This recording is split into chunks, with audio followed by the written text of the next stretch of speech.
We are live. Welcome to S.W.A.T. Thoughts Film. This contains spoilers, but only for this. I haven't watched any other entries in this franchise, and I'm not currently planning on doing so. I know absolutely nothing about any of the other parts. So I'll get to the rest of the disclaimers briefly, but the following brief section is probably gonna make a lot of people either stop watching or skip ahead in the video. So I planned to do this movie a while back and reached it in my schedule now.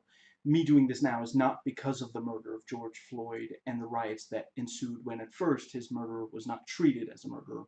Personally, I have a lot of empathy for the rioters. I am sorry that it is negatively affecting people who are not police, who did not take part in killing George Floyd or help protect the killer. While I sadly doubt it will be the case, I do hope that this will lead to meaningful police reform. I'm going to try not to rant too much about, this whole situation in this video. After all, this is still meant to be a review of this, a video where I talk about the thoughts I have on this movie. But it is obviously uncomfortable how blindly this movie is in favor of violent response to crime now that we know just how frequently excessive force is used. And by now I'm not saying just today, I'm saying in the years since the movie came out, it has become more clear because there are so many videos, and before the videos a lot of people just thought that this huge, millions of black people all over America were just lying when they said that police were treating them badly. So that brings me to the disclaimers. If you don't care about these disclaimers, I try to keep them short and relevant, but your mileage may vary. You can skip right ahead to the first section via the description box. So let's see. Yeah, for those who don't know, the reason I clarify that I'm talking about the movie is that I realize there's more than one movie, but it's when people say S.W.A.T. the movie, this is the one they're usually talking about. The sequels are not quite as, not way more people have seen this first one than the sequels. But yeah, for those who don't know, there was a TV show that's, this movie is an adaptation of that TV show. And there was also a TV show, I want to say, 2017, and it was like the last role for Bill Paxton. I really, it really sucks that he died. That he was such a great addition to so many movies. Yeah. But let's see. Moving on. I record this video as soon as I can get to the computer after watching the movie. So let's see. I might swear in this video, but I don't intend to swear more than they do in the movie. I am going to talk about some of the material in it that got it the age rating that it got. And yeah, this is not a review, it's a series of, well, thoughts. Some of it is analysis, some of it is MST3K riff tracks and other jokes. Now, let's see. I think, I guess I'm not sure there are that, I put that many jokes in this. It's more analysis. Yeah, thoughts that I had while watching, those are in chronological order, as well as before watching, separated into the first two sections, time codes in the description box.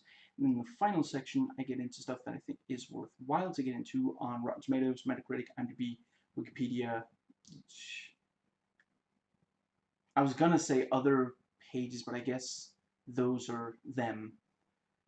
Now, before recording this vlog, I had read all of it, although I have forgotten some of it because some of it I read like a month ago, weeks ago.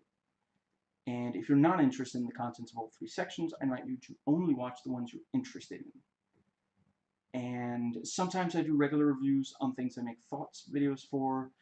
I'm not currently planning on doing one for this. So, let's see. This video is not me saying I'm smarter than you or know more, know better than you, the stuff I say in this video.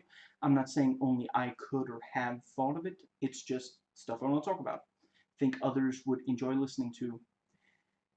Now, in this video, I am going to discuss issues that do not affect me or don't affect me as much as it does certain minorities. As you can probably guess, at least some of it will be based on race relations in America between civilians and cops. I'm not trying to lecture those that it affects. In part, I'm speaking to others who are not in those minorities, so we can better empathize with those minorities.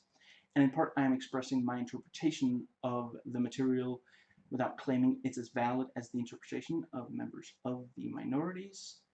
So, I define a good movie as one where the good outweighs the bad, and vice versa for a bad movie. This can mean that a movie otherwise mostly good or bad, I consider actually overall bad or good. I would say if this is your kind of, like, when I watched this in 2003, I was way less aware of politics, and back then I really loved that, and I can still get some enjoyment out of watching it, but I mean, today it's just hard not to notice. It's not like you can't do, you can't have stories that acknowledge, you know, things like police brutality and acknowledge that it's a bad thing and still have like police main characters, for example, and especially when it comes to, David Ayer with, you know, stuff like Harsh Times and Street Kings, where he is very honest that some people are destroyed by being in, in some form of either law enforcement or military or such, become shells of who they were. And yeah, so it's, yeah, and it's not, it's not like, you know, U-571 or U-571, whatever, the U-boat movie that he wrote for Jonathan Mostow, he has since admitted, you know, you know, I shouldn't have made the heroes American since it was British who captured the Enigma machine, but the studio basically twisted my arm on it. You know, this, I haven't heard him say that this was a mistake, and he's on the commentary track, and he seems to be very happy with how the movie came out. He calls out some cliches and such, but yeah, it's just, but if, yeah, for what it is, I think it is fairly well made. It largely accomplishes what it sets out to do, and I mean, I'm not saying that you're not wrong if you hate this and if you always hated it, but I do think that the a lot of the people who don't like it, the movie wasn't really made for them. And I'm not saying that's, you know, that they're wrong to say that, you know, in their opinion, it might be, maybe in their opinion, it's a bad movie. They have complete right to have that opinion, share that opinion. I don't think that it's, the people who made it knew who they were making it for. And I do think that it, like, at the end of the day, the movie is aimed at some of the same people who love the Transformers movies, and I just really appreciate that the I it's a movie that doesn't hate its characters, and I think Lindsay Ellis does a great job in her video series talking about Transformers, in talking about that basically Michael Bay seems to kind of hate his characters, male and female, and there's just this. I don't think it's maybe not the healthiest thing to watch something that just kind of hates everyone. The yeah, and yeah, at the end of the day, like, if this movie like inspired you to become a cop or something, again, provided you're not one of the sadly many cops who just blindly protect the ones who do things, who, yeah, who do wrong, then I'm glad that it inspired you. There are a lot of great cops out there. It's it's the training and the system that's the problem more than individuals. But yeah, and same if it inspired you to join SWAT or some military branch or something. There's no doubt that it's, in part intended as some, it's glorifying its subject matter, and that in and of itself is not necessarily automatically a bad thing. Again, I'm sure there are people who, again, comparatively, the Transformers movies, I can imagine that those also get some people to, excuse me, join the military or such. And I'm not saying that it's wrong that they do that, but I do wonder if the people who watch that and think, I want to be like the people in the movie, I don't necessarily, not everybody who wants to join the military is necessarily going to be, you know, yeah, I forget his name right now, but there's that one guy that Trump is, of course, a huge fan of, who like threatened to kill the people in his unit and tried to use them as bait so that he could shoot some, and be deemed a hero and such. I'm not saying he watched a Transformers movie, but yeah, people like that, it's maybe not good to encourage them to. Let's see. So I got this on sale, so anything negative I say in this video is not out of bitterness. Now, I forget if I found YouTube videos that were actually relevant for this, but I did watch special features on the DVD for doing this video. I first watched this in 2003 in the theater and have watched it at least one time since, before now watching it today, right now, right before now, vlogging about this. Now, me making jokes in this should not be taken as me, wanting to make light of, there are some serious subjects, sorry, here. So I am, this is not a movie with like graphic violence, but I am going to criticize some of the depiction of violence, and as such, I want to give the disclaimer that I don't have a problem with violence and gore in general. The Thing is one of my favorite horror movies and movies in general, and I also love Cronenberg's The Fly and Videodrome. I don't have a problem with disturbing and upsetting material in general, as Monster is one of my favorite movies. Now, so my own quote-unquote film critic rating for this is a 7 out of 10, and my personal rating is ultimately a, I guess a 5 out of 10, yeah. And it's mostly the most of why it comes down from a 7 out of 10 is the fact that it did not need to be so blindly pro cop as it is. It could have, yeah. So that brings us to the first section, titled Notes Taken While Watching. So,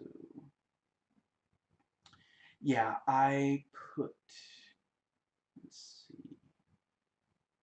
Yeah, I wasn't entirely sure where else I wanted to put this, so I put this before the chronological notes. The main team are only called in to deal with Alex around an hour and 2 minutes into the movie, and they're not even like directly, you know, yeah, there's still a little while before they do anything particularly interesting there. So that's, yeah. From here on out, chronological order. I appreciate that the movie starts in media res. We don't have to wait, at all before we get to the first SWAT team scene.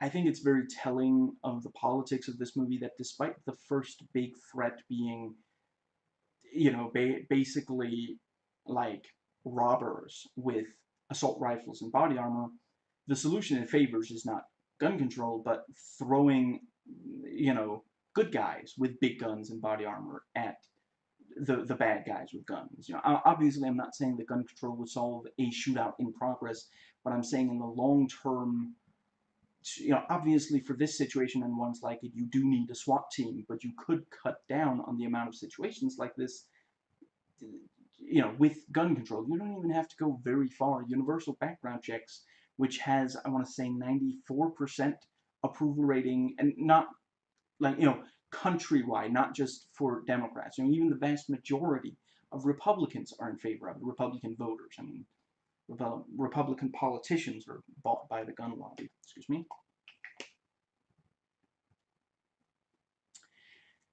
Not gonna lie, the opening scene is fairly well staged, well filmed, well edited. It's exciting. You understand why it's such a threat, why the SWAT team is needed to stop this particular situation.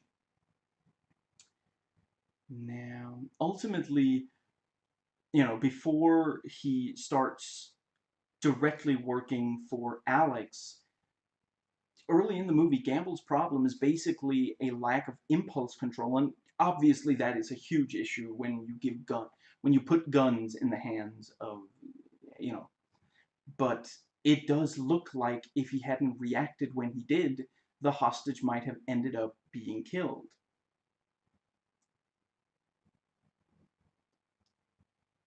Yeah, it's very telling that the big problem that gets Gamble and Street in trouble isn't something that ends with, you know, actually, let me think. Yeah, the way it's framed, it kind of looks as though the hostage that got wounded is like greedy and selfish for suing. We never get a sense of who she is. We just know she was a hostage, now she's suing. The movie is not interested in trauma she may have suffered, which would be why she is suing. The situation here is cops getting in trouble not because they hurt someone innocent in a situation where it was completely unnecessary use of force at all, which is by far the most common reason for civilians to be frustrated with what law enforcement do. If you made the decision based on this movie alone, you would think that cops and SWAT are flawless angels, and civilians just don't understand how hard they have it. How cool these people are. Honestly, it wouldn't even have been difficult to rewrite the movie to make room for the pain and trauma of the hostage. If you really badly wanted to try to make up for it, you could even have the movie end with this hostage, you know, realizing how, tough this thing with transporting Martinez, Alex, was, and maybe she forgives Street or something.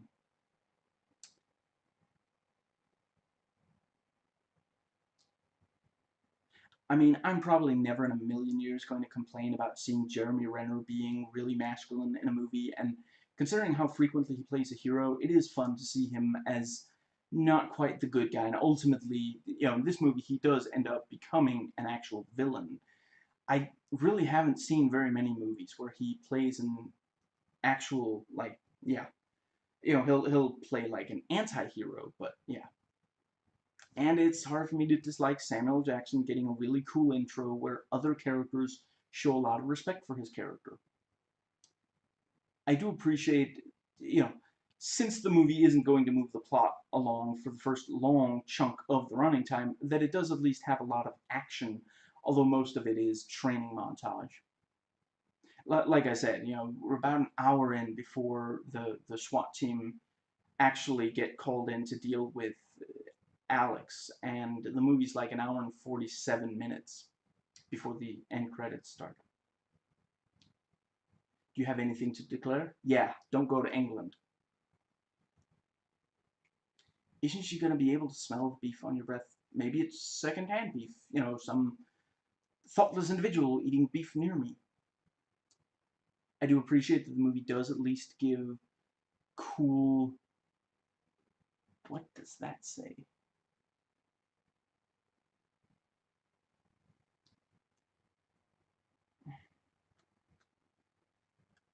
Okay, let me think. What did I mean for that note to say?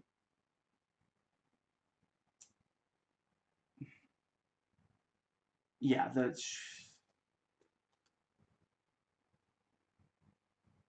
it's got to be something like, yeah, give the some really great character moments, the impressive moments of, like, where they get to show that they're good at this, to the non-white characters on the team, in addition to, and the fact that the team is not just a bunch of white dudes, which I haven't watched the show, and maybe I'm wrong about this, but it kind of seems like the show only had one black guy in it, and he didn't get to be the guy in charge. That was one of the white guys, and here the guy in charge of the team is black, and you know, in addition to the black team leader, there's a black team member and a Latina team member. Of course, we do still have, still majority.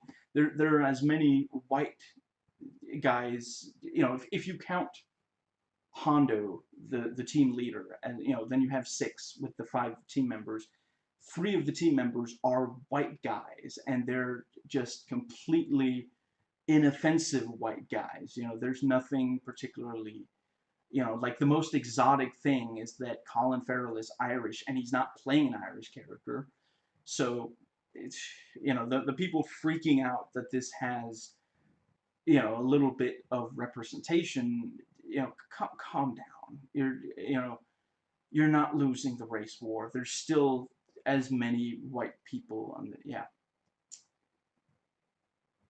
Now, and yeah, I think before Hondo settles on Street, one of the people that he considers for the team is David, who's like a vegetarian and this thing. And I'm sorry, I just briefly gotta.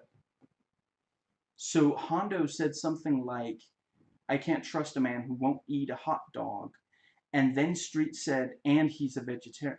Oh, does that? So I guess that's Street acknowledging, well, a hot dog. I mean, is that even like, or is that's probably not even beef, right? Is that even real food? I guess it's okay. Fair enough.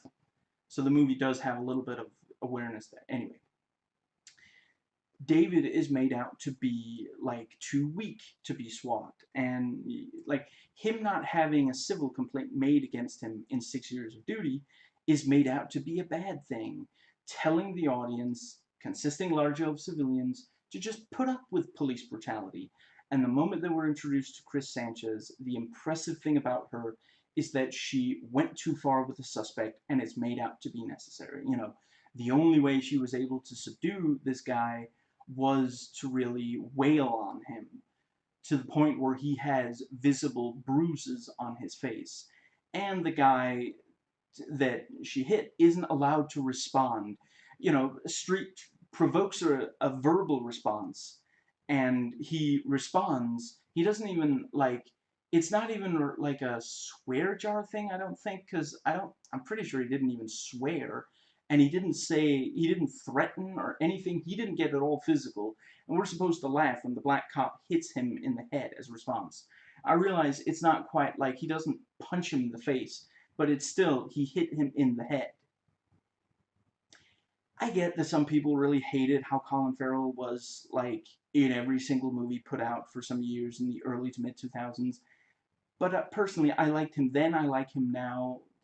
I don't even know if he's still doing movies. I'm not sure I've seen him in anything after the Total Recall remake, which that movie is not entirely his fault. I think he does a serviceable enough job. You know, Film Brain points out that one of the problems with that movie is just how kind of seriously it's taking everything, and it's not really, it doesn't dare to really have fun and be crazy, and he's definitely part of that. And you know, he was directed that way because you know when Colin Farrell wants to have fun with a role, he has fun with a role. You know, he's just also willing to be more subdued. You know, he's quite subdued in Phone Booth, for example. But then, like when he's allowed to have fun, like Daredevil, I know there are a lot of people who hate that movie, but okay, just tell me I'm wrong. He's having fun playing Bullseye in that movie. Maybe you don't like his performance, but the man is not like really, you know, subdued and like he's having fun, you know. So yeah, the you know, I'll grant that his character as Street in this is largely bland. I think he does a perfectly fine job with the material he's given. He maybe even raises it some. I mean, like I said, it's just like they're just stereotypes. There's camaraderie, and they're making all these jokes, many of which are meant to be just offensive enough that you know, but not going so far that they'll get an R rating, but you know, they're like basically there isn't, excuse me, the SWAT guys are, excuse me, either these guys who barely make mistakes, you know, in the training montage we see them every so often, you know, do something wrong, get something wrong. But other than that, you know, they don't really have character flaws. You know, there's a little bit of interpersonal conflict, but they don't have character flaws. And, you know, the fact that they have, like, some of them have children, and I think two of them have wives, that's basically just, you know, they had to make the Latina a single mother, didn't they? I appreciate that the one black guy on the, you know, we don't know about Hondo's situation. Oh, actually, there's a deleted scene. I'm pretty sure he lives alone in the deleted scene. Anyway, the one black guy team member is married and has children, so he's not like, you know, that nice. That's at least you know, representation that goes counter to the idea that all black fathers leave behind their sons and such. Now, let's see. But yeah, you know, they don't really have character flaws. They have families. They have backgrounds, but not real definition. Yeah, and I kind of get the feeling that the what little there is basically just there, like almost out of a sense of duty. Like they had to put something there. And I've seen people who, you know, there are user reviews on IMDb that are like, this stuff is so inconsequential and we don't care. Just trim that out and get the movie to like 90 minutes and people would like it a lot more. And I think I might agree with that. Yeah, I mean, none of it is at all relevant or interesting or like, I mean, I guess the thing with like a little bit like Street and Sanchez spent a little bit of time together. I guess maybe they thought they would get a sequel. You know, sorry. As far as I know, the sequels don't have the same characters. Certainly, they don't have the same actors. I don't know. It's possible they have some of the same characters and they do follow up, but yeah, I guess maybe it's there figuring that maybe the idea of Michelle Rodriguez and Colin Farrell as an on-screen couple, maybe that would be something that could help get people excited about a sequel with the same cast, because you could remove it and there's nothing like there's not even like a moment. I don't think there's even like when Chris gets shot and there's this brief, was it even Street who shot the guy? I'm not entirely sure. It might have been Deke, but it's not like there's like usually when you have stuff like that, it's leading to something. I'm not saying they should have killed her off, which is what a lot of movies would have done, but there could have been something like, as cliche as it would have been, maybe if there was some kind of like, maybe let's see, like maybe establish some kind of thing that like she does like a hand signal to say that she's okay and she's lying in wait for something or something, like when you have the birthday party, although I like it the way it is now, but you could rewrite that slightly to have the two of them be on the same team, and she's like playing possum, isn't that what it's called? Pretending to have been, hit and be done. And so, she seems to get hit by one of the bad guys there near the end once the plane has landed and the whole thing. And then, like let me think, like, yeah, she gets shot and she's lying down, and we just briefly, close up on Colin Farrell's face, and she does. Let's just say it's a she does like in the earlier scene it was established that when she does like a thumbs up, that's what that means. She's about, so she does the thumbs up, and he's like, yes, excellent, and like because of that, like let's see, yeah, yeah, so that the because of that he like takes cover, and that makes the other guy feel safe, and the bad guy feels safe enough to walk closer, and as he gets slightly closer to Sanchez, she like raises her gun and shoots him and kills him, so you have some kind of payoff. Basically there isn't one. I mean, there's at least the payoff on the Hondo talking to Street about being a SEAL, but other than that, I don't none of it really pays off.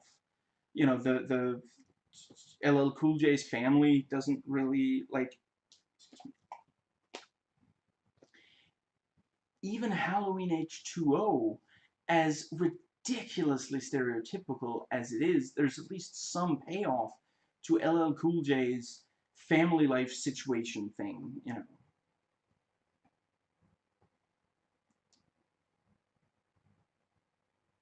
So Alex sat there talking to his uncle for hours until all the other guests left. Exactly how long was he sitting there playing with the knife that he obviously had to take through customs instead of just, getting one once he got into America? Waiting to kill the uncle, because he really seems like he can't stand the uncle. And I get it. It's playing to this thing of like, he's so ruthless that he's willing to kill his own family members. I do always find it really ridiculous that like American movies will make a huge, like, that's how bad this bad guy is. He just killed one of the bad guys for you. You should be celebrating. And Alex says that he kills the uncle because he took money. Personally, I figured it's that he saw that College Humor sketch that the uncle actor was in with Patrick Warburton, about pulling troops out of Iraq, and he's really homophobic, so he didn't like it. I'm not saying that's the only reason not to like that sketch. I like that sketch though. Let's see. I'll acknowledge that some of the laughs it gets out of the concept is that they're both men and there's some homophobia there, but part of the joke is also just this. It's just it's just amusing to me. The this whole, it already is like the saying we're pulling our troops out, and the, yeah, anyway,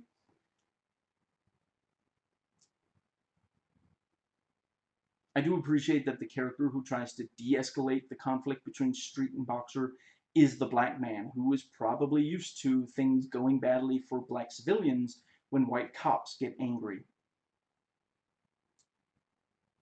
Now, let's see.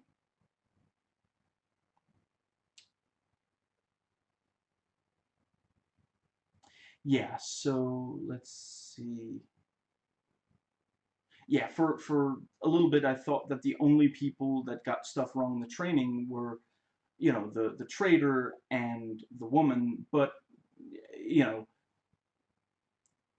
ultimately, I think are all of them like the white guys, the two white guys who are not the trader do like.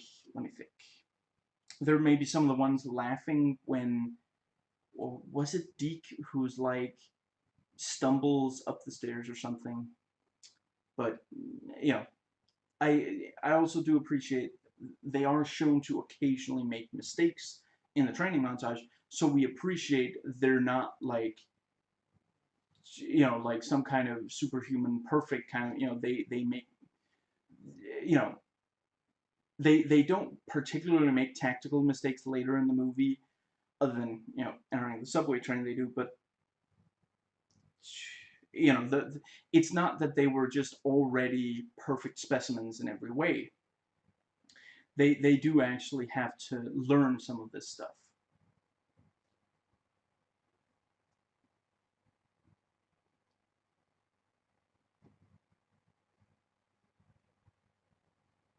I will say the planes training scenario is a memorable sequence in the movie. Again, if you're into the action of this, the kind of action movie this is, it's well presented. So Chris, because she is smaller than the men, can squeeze through the entrance the others can't. I appreciate that the movie is pointing out that sometimes differences can be strengths, which is one of the ways movies can try to do equality. And I realize that it's not, there are different perspectives on which, if that is necessarily one of the best ways. And I mean, yeah, ultimately, she's part of the reason that they make a new record for how quickly they solve the plane scenario. So that helps disprove. He dismisses Sanchez because she's a woman, and once she gets on the team and they're doing the yeah. Let's see. I think the movie manages to put in just enough camaraderie and early mistakes in the training montage that when we get to their essentially flawless execution of the yeah the plane training bit, that we can accept that by now they are really this professional. I appreciate that all after all the suspense and tension that there's been in the training montage, this last bit of it, once they've got inside the plane, has a lot of shooting, although it is, of course, paintball shooting.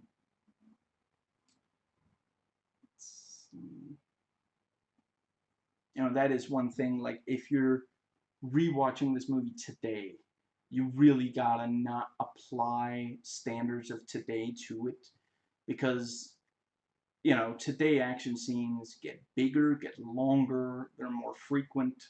You really cannot compare this to, for example, some of the MCU movies. Maybe, I don't know, I guess maybe the MCU, maybe the origin story movies in the MCU, but not like, I mean, do not compare this to a movie like Captain America: The Winter Soldier, because they both have, guys with training and high-powered weaponry shooting at other guys with, training, body armor, and weaponry and such, and, fights between people who have training and such. And, obviously that movie does also have people with superhuman abilities, but still, you really cannot, like, yeah, there's just, those standards have really been raised. So they're singing the S.W.A.T theme, and Boxer is watching what's apparently the SWAT show, on TV a little later. So the show SWAT exists within the universe of this movie, and yet no one comments on the fact that several of the team members have the exact same names as on that show. I guess I'm not supposed to think that deep about the implications. I mean, it just look, the movie The A-Team doesn't have the show as a piece of fiction within the movie. It's just kind of weird if you're gonna use several of the same names. Yeah, I do appreciate that some of the cast from that show get to do cameos in this. And that is one of the things. Like the guy who played Deke on that show plays Deke's father in this movie, if I recall correctly.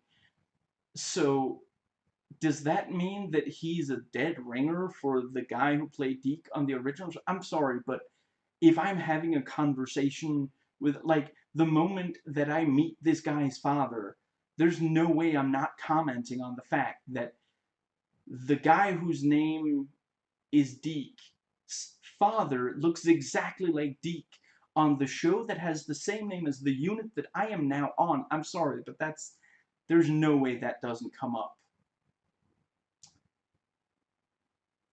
I appreciate that Chris doesn't, like, immediately hook up with Street, which is very surprising for, you know, Colin Farrell.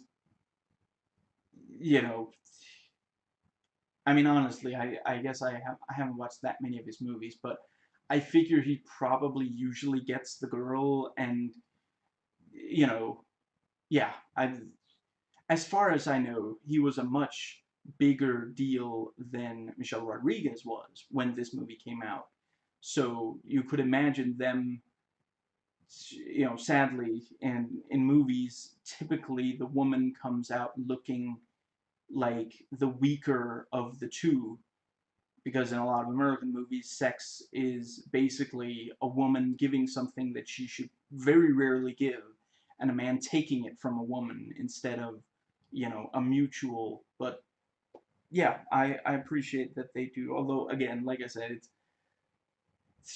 ultimately doesn't really.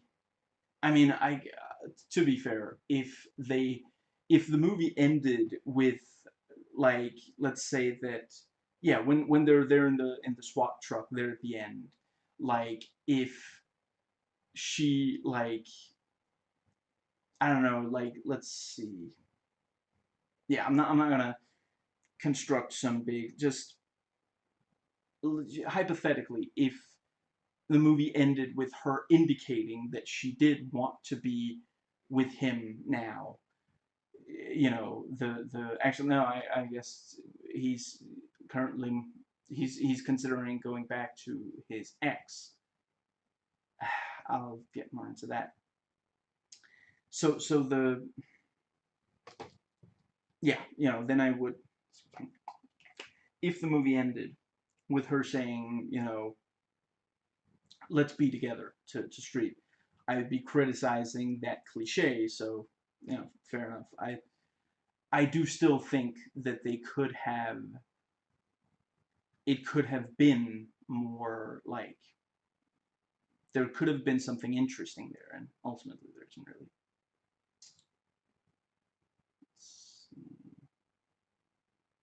And also, a lot of American movies make it out as though non-white women are very easy to convince to into sex.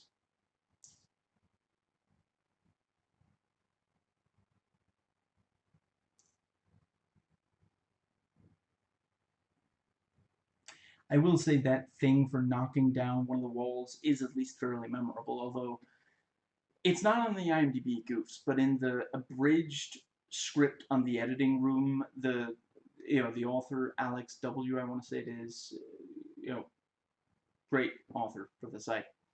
He, you know, he's probably right. He says that there are actually tons of tools for that task. SWAT teams have tools for that task. So if the movie had been set in the 70s like the show, then you have an argument for it. But it is very clearly set in the modern day. There's cell phones, so I do think the various team members and other characters, they have just some charm to them, more or less likable, and the camaraderie is pretty convincing. And when you listen to the cast talk about working together, it's clear they had a lot of fun making this. They enjoy working with each other, and it really shows.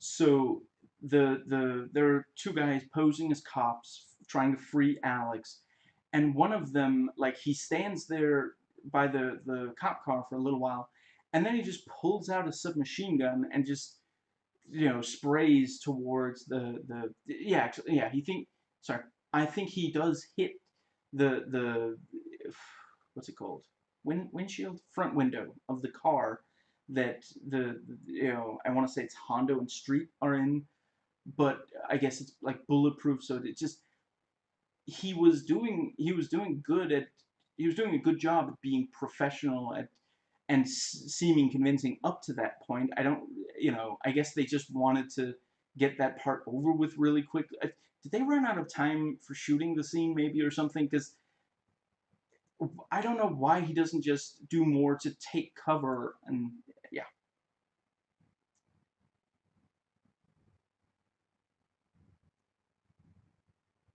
If you watch this movie and you find it frustrating when someone tries to free Alex, tries to free Alex and fails, boy, is the second half of this movie going to be irritating for you to watch.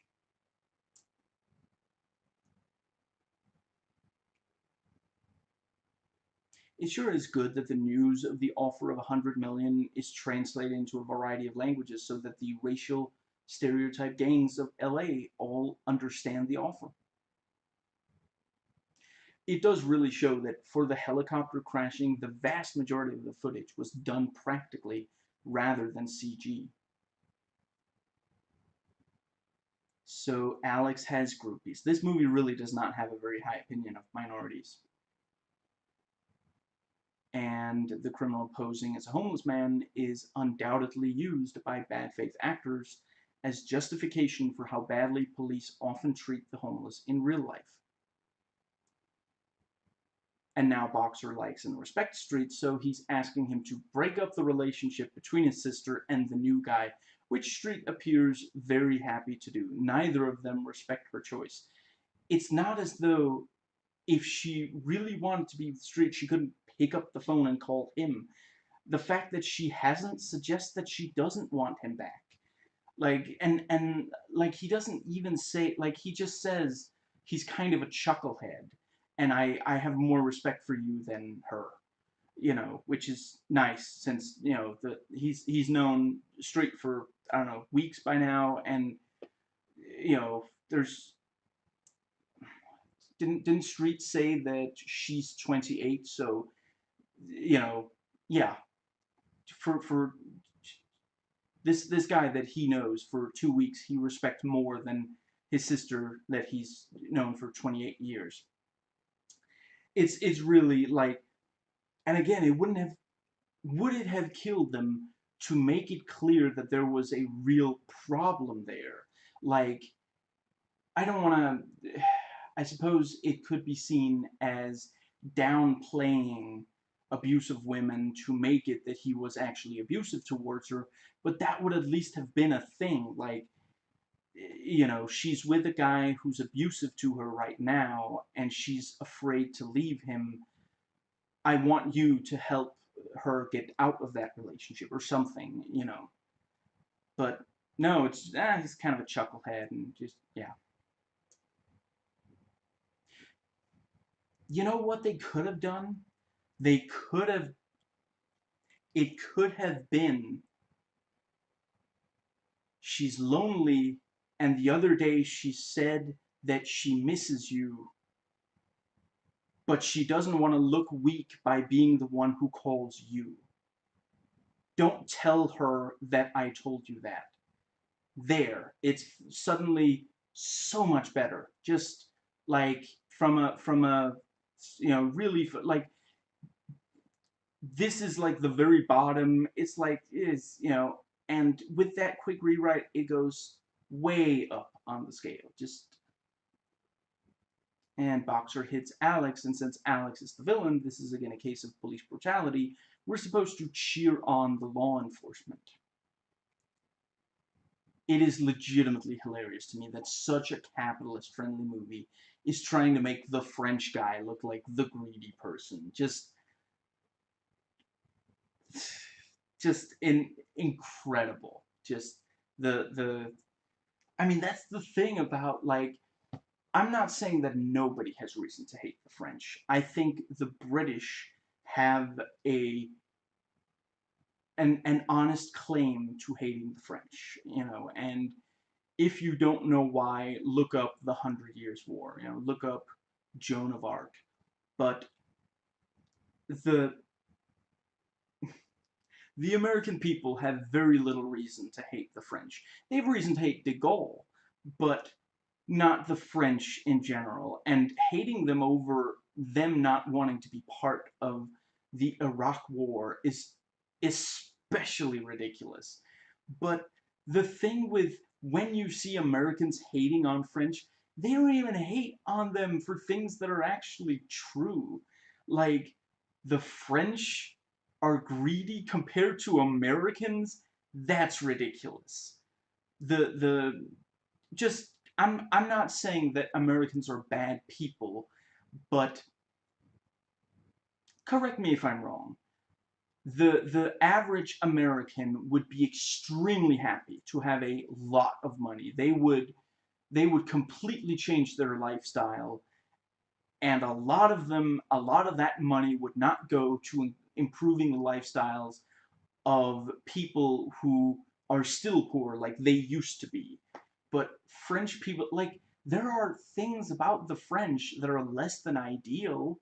Like, they're, I would say they're overzealous in their, they are very eager to protest, and that can, I would argue it's overeager because it can lead to some things not being changed, even when some of these things should maybe be changed. But the French are very resistant to that sort of thing, and they're very eager. It takes very little for them to protest, and their protests are usually successful, usually end up meaning that things don't get changed. And certainly a lot of American movies hate protest movements. So you could put that in there, but no, it's they're so greedy. The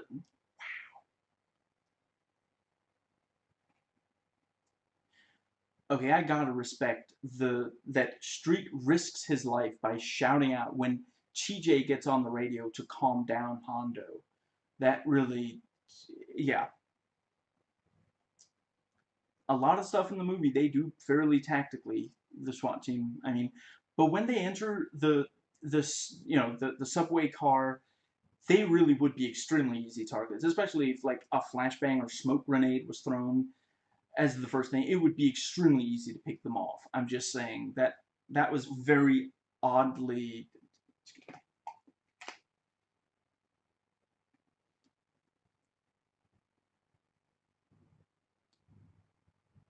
in the storm drain.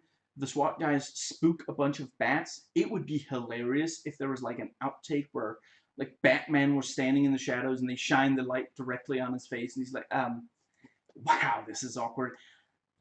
I'm actually waiting for a criminal to come by near here and I want to interrogate him. Can you guys just leave me to it?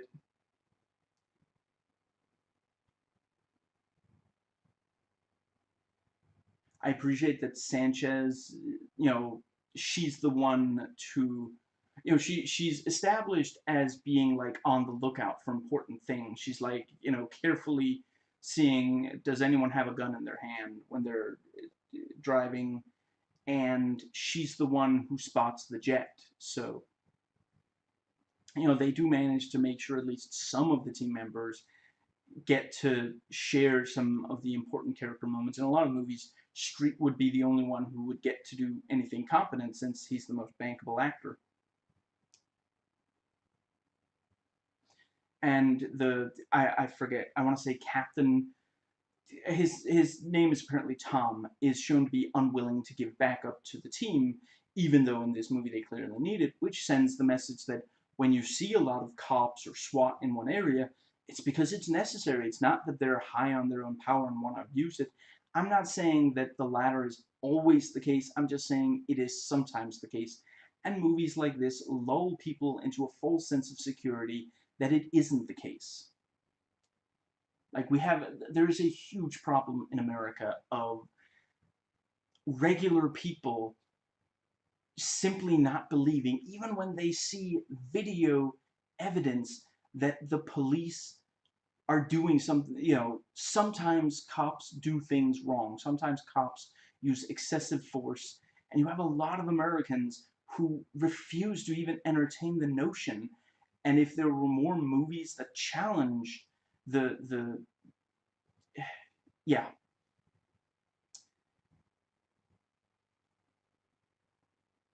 the fight between Street and Gamble here at the end is perfectly serviceable.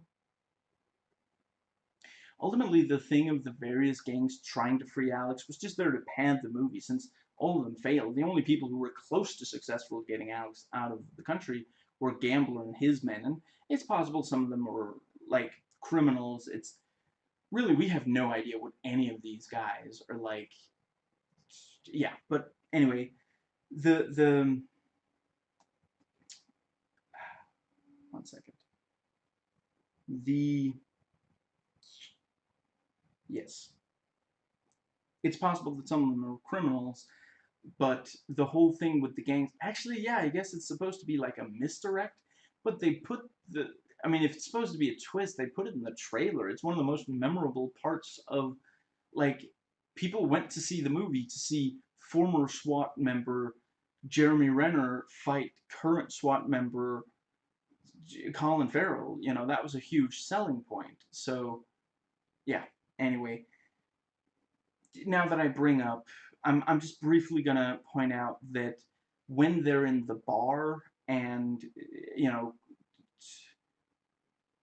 Street and yeah, there's some provocation back and forth, and Street seems perfectly happy to be about to fight the guy that the black guy with Gamble, where afterwards Gamble says, "I just saved your ass from him," slight paraphrase.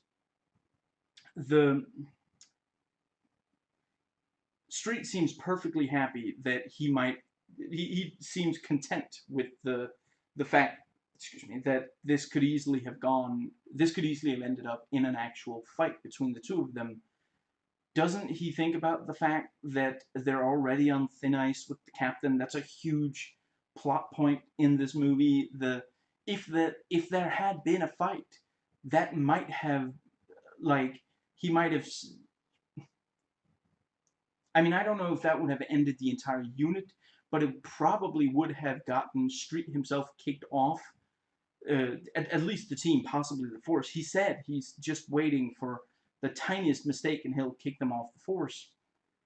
And then Hondo has big problems with Captain again. So he really, like, Hondo's trusting Street, and Street is not really living up to, he's not really deserving that trust. And you could have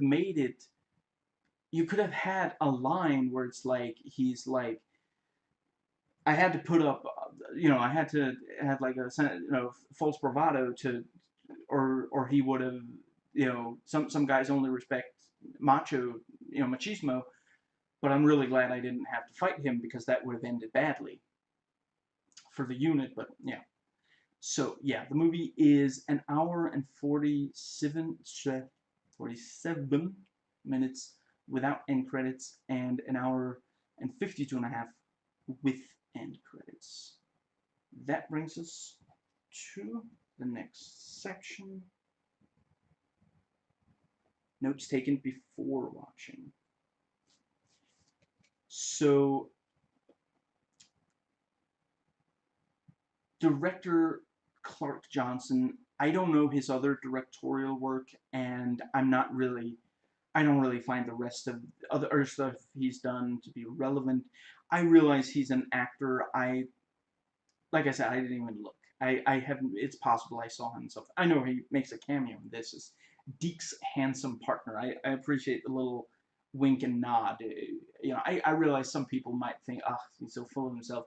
That's probably just a joke. Like he, you know, the yeah. Anyway, the yes. So since making this, he directed The Sentinel in 2006 and Juanita in 2019, and he is working on another movie, which I think when I looked, it didn't have a release year, and since it, yeah. So I guess this movie didn't like kill his career, but The Sentinel almost did. 13 years between two movies.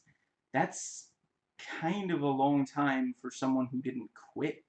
Like, I don't know. I actually, maybe he did like take a long break. It's, that happens. But just anyway, I don't even remember. I did I even look at the details of those two movies? I don't think so.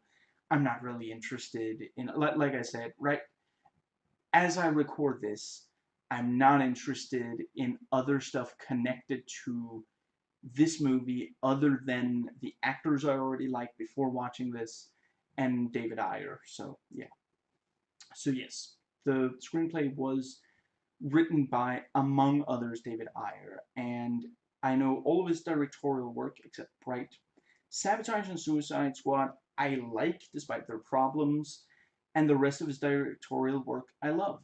I'm only now watching stuff he wrote that he didn't direct himself, except for Taking Lives, which I remember not liking.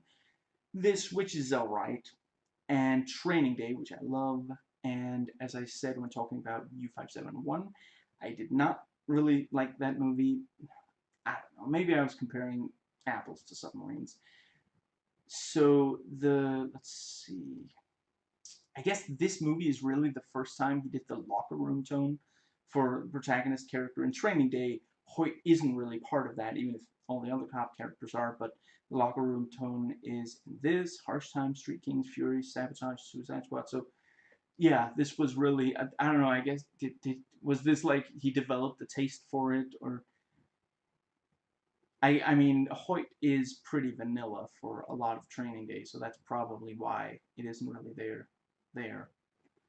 And David McKenna also wrote the screenplay, and he also wrote American History X. And he also wrote the Get Carter remake. Yes. I mean, he didn't edit it. The editing is by far the worst thing about that movie.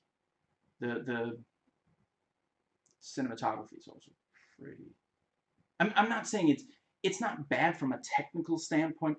I'm gonna quote Film Brain because I really think he nailed it.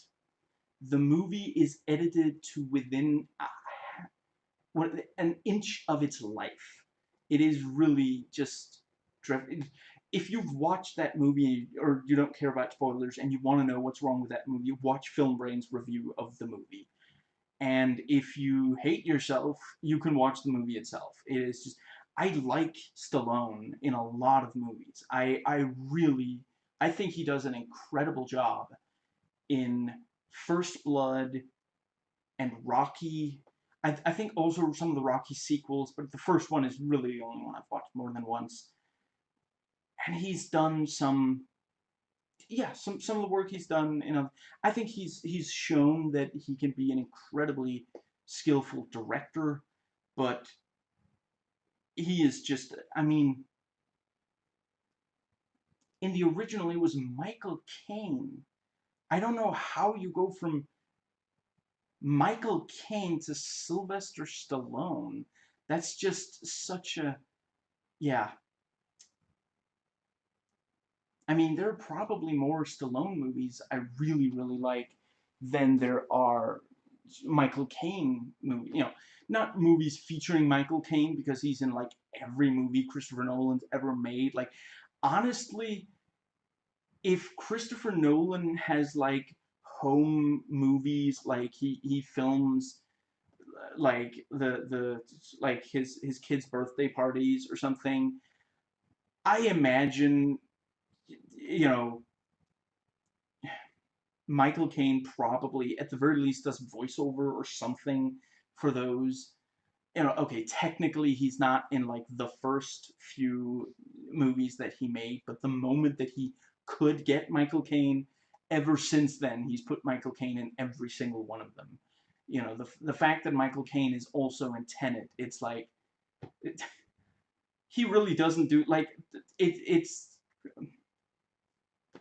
anyway. Dude's a great actor. Christopher Nolan clearly recognizes great acting when he sees it. So it's not, and occasionally he gives people who are not, I don't know what he was thinking with Katie Holmes. Has she ever given a really good performance? I don't have a problem with her. Like, on a personal, I mean, choosing to be with Tom Cruise was maybe not the wisest decision, but anyway, has she ever done a good performance? And anyway, I mean, it's not like everyone who started on Dawson's Creek has never moved on and shown they're really, really capable. I think, crap, I forget his name right now, but did he play Dawson? Anyway, one of the guys from Dawson's Creek stars in The Rules of Attraction, and that movie is excellent, and he is excellent in it. So, anyway. And the story for this was written by Chris Morgan, who also, let's see, yeah, right, he wrote Wanted also, which is a pretty movie and it has some good ideas. Let's go with that. So, yeah, so moving on to the stars of the movie. Excuse me. Sam Jackson, who, nope, it's still going. I mean, yeah, I like him in everything I've seen him in, and let's see.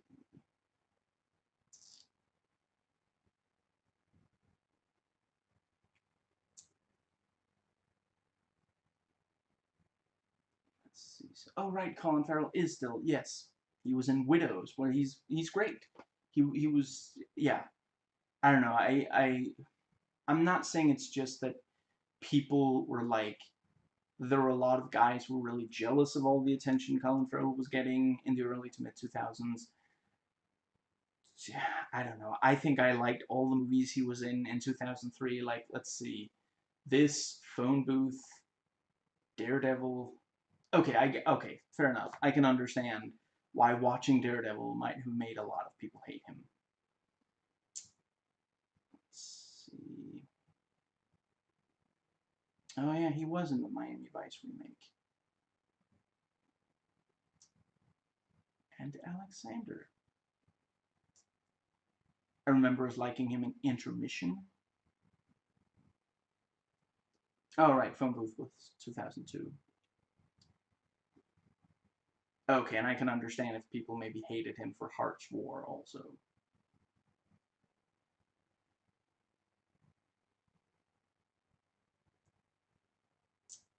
Let's see.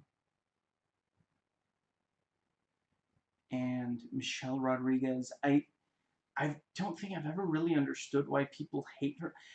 Honestly, again, I'm not saying this is the only thing, but sometimes it really seems like a lot of people don't like when Latina women get a lot of attention in media. Like there's her and J Lo and others, and it's like I'm not saying there are no reasons to dislike them, but just sometimes when you hear people express that they don't like them, they're not really like giving reasons as much as they're just like, I really don't like. I remember, so I don't personally, I don't really like Vin Diesel, and I think he does great as Groot. He's a great Groot, but I suppose I should. Okay, when I started seeing him as Groot, I haven't watched The Iron Giant. I'm sure I've heard he's great in that. He's good in Saving Private Ryan, but he is dreadful in Triple X. And it's not as though like Sam Jackson isn't dreadful in that movie. What's her name? Asia Argento, is that her name? Is perfectly fine in that movie. I want to. Is it Sheki Cario? It's one of those French actors. He's like, I mean, he's kind of campy. He's over the top, but he's fun. But Vin Diesel is terrible in that movie, and I think that's a reason to hate that guy. But I remember talking to someone else back when that movie came out, and he was like, in an interview, H. Argento said that, when they kissed in the movie, that, he's such a great kisser, and that was why he hated him, and like, okay, dude, that's just jealousy. That's not a reason to hate someone. Like, no one's asking you to kiss Vin Diesel.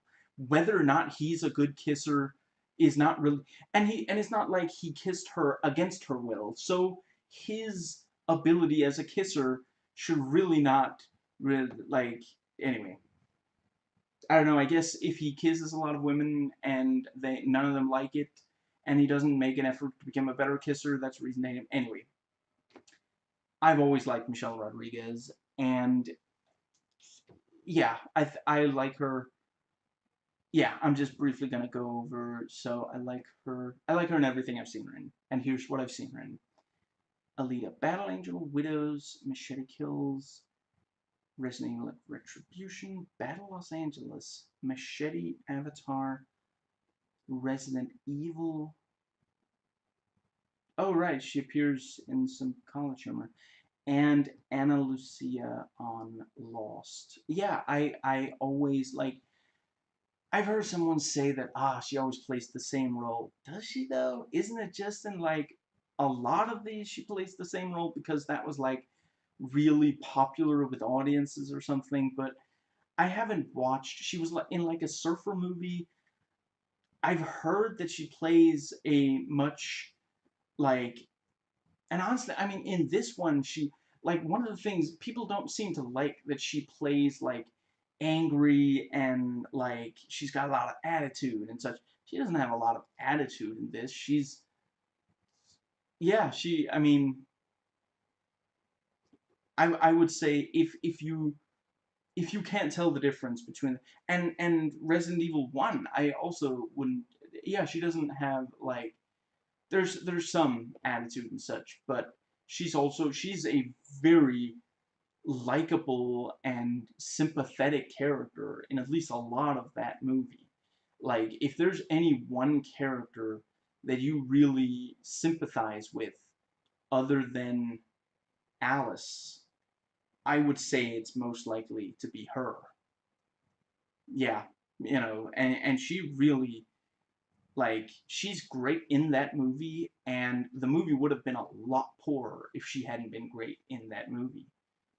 She really sells the major conflict there, and that movie isn't even particularly good overall, but she's one of the things that really works about it.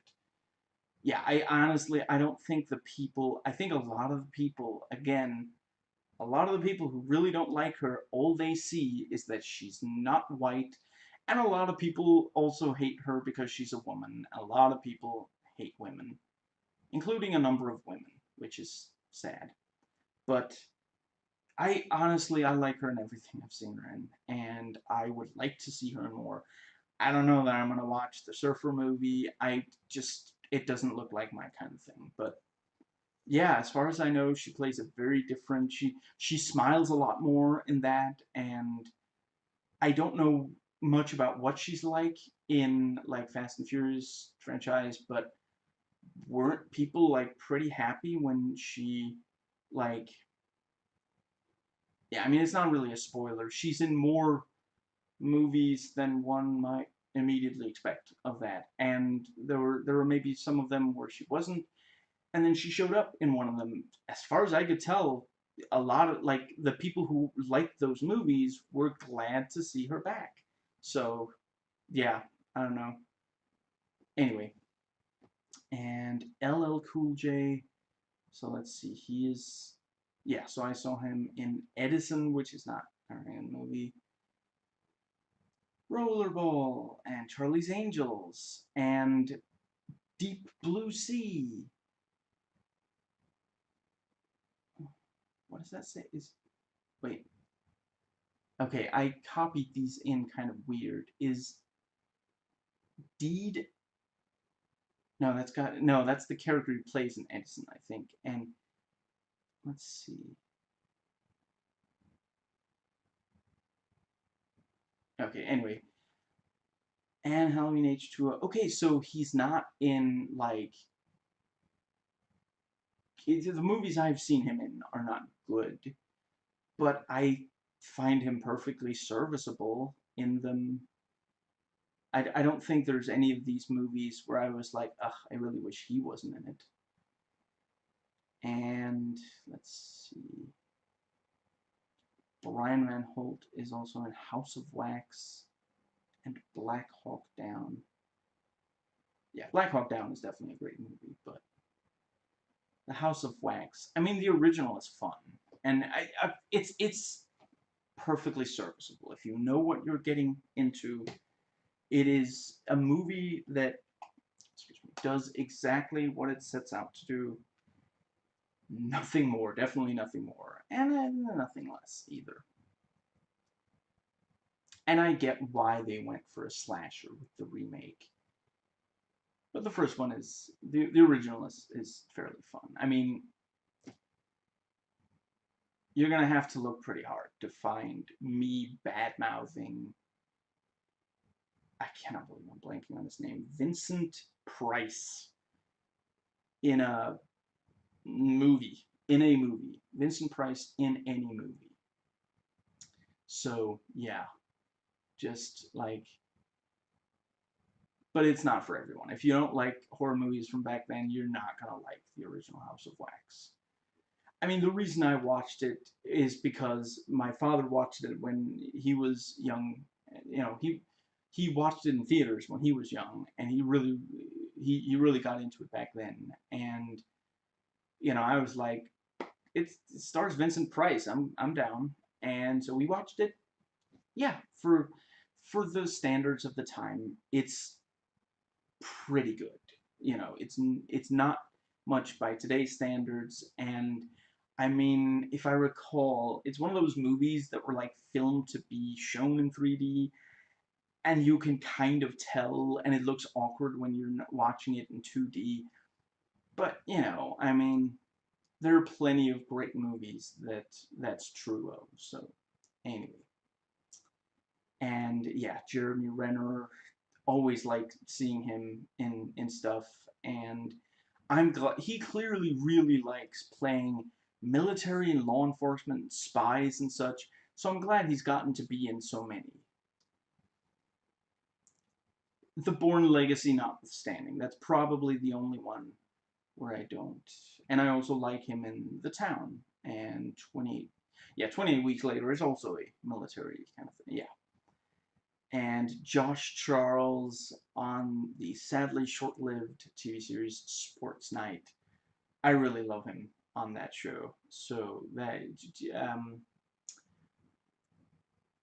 I made a solemn vow not to quote that show in this video much. I can't guarantee that I won't do it at all. But I could spend a really long time just quoting that show. So, yeah. And Olivier Martinez. So he's apparently in Night and Day, but it says beach scene uncredited. Yeah. Let's see. Blood and Chocolate. I don't remember what that movie is, but apparently I watched it because it's on. Yeah, and he's in Taking Lives. So, anyway. Let's see. So, yeah. right from when I first watched the trailer for this back in 2003, I really liked the concept that this SWAT team have to transport, excuse me, this guy while, excuse me, basically every criminal in the entire city and at least one former SWAT guy are trying to free him for $100 million. And let's see, it does maybe take a while before the main plot starts. Since yeah, transporting Alex is the main plot, and yeah, it really. I mean, the I've seen some. I want to say it's IMDb user reviews. Some people straight up say this feels like they took the first, you know, couple of episodes of a TV show and edited it into the form of a movie, or like, oh, it's like a pilot movie for a TV show. And yeah, it kind of like, I mean, if you're struggling this much to come up with like stuff for these guys to do, it really, like, honestly, I have to wonder if maybe, like, I think there's maybe an argument to be made to just start watching this movie when the, once the criminals start trying to free Alex, because there's so little payoff to what comes before that in the movie. I mean, there is there even anything you really need to know? Like, the guys who are the SWAT team. Yeah, I mean, yeah, there's not really anything.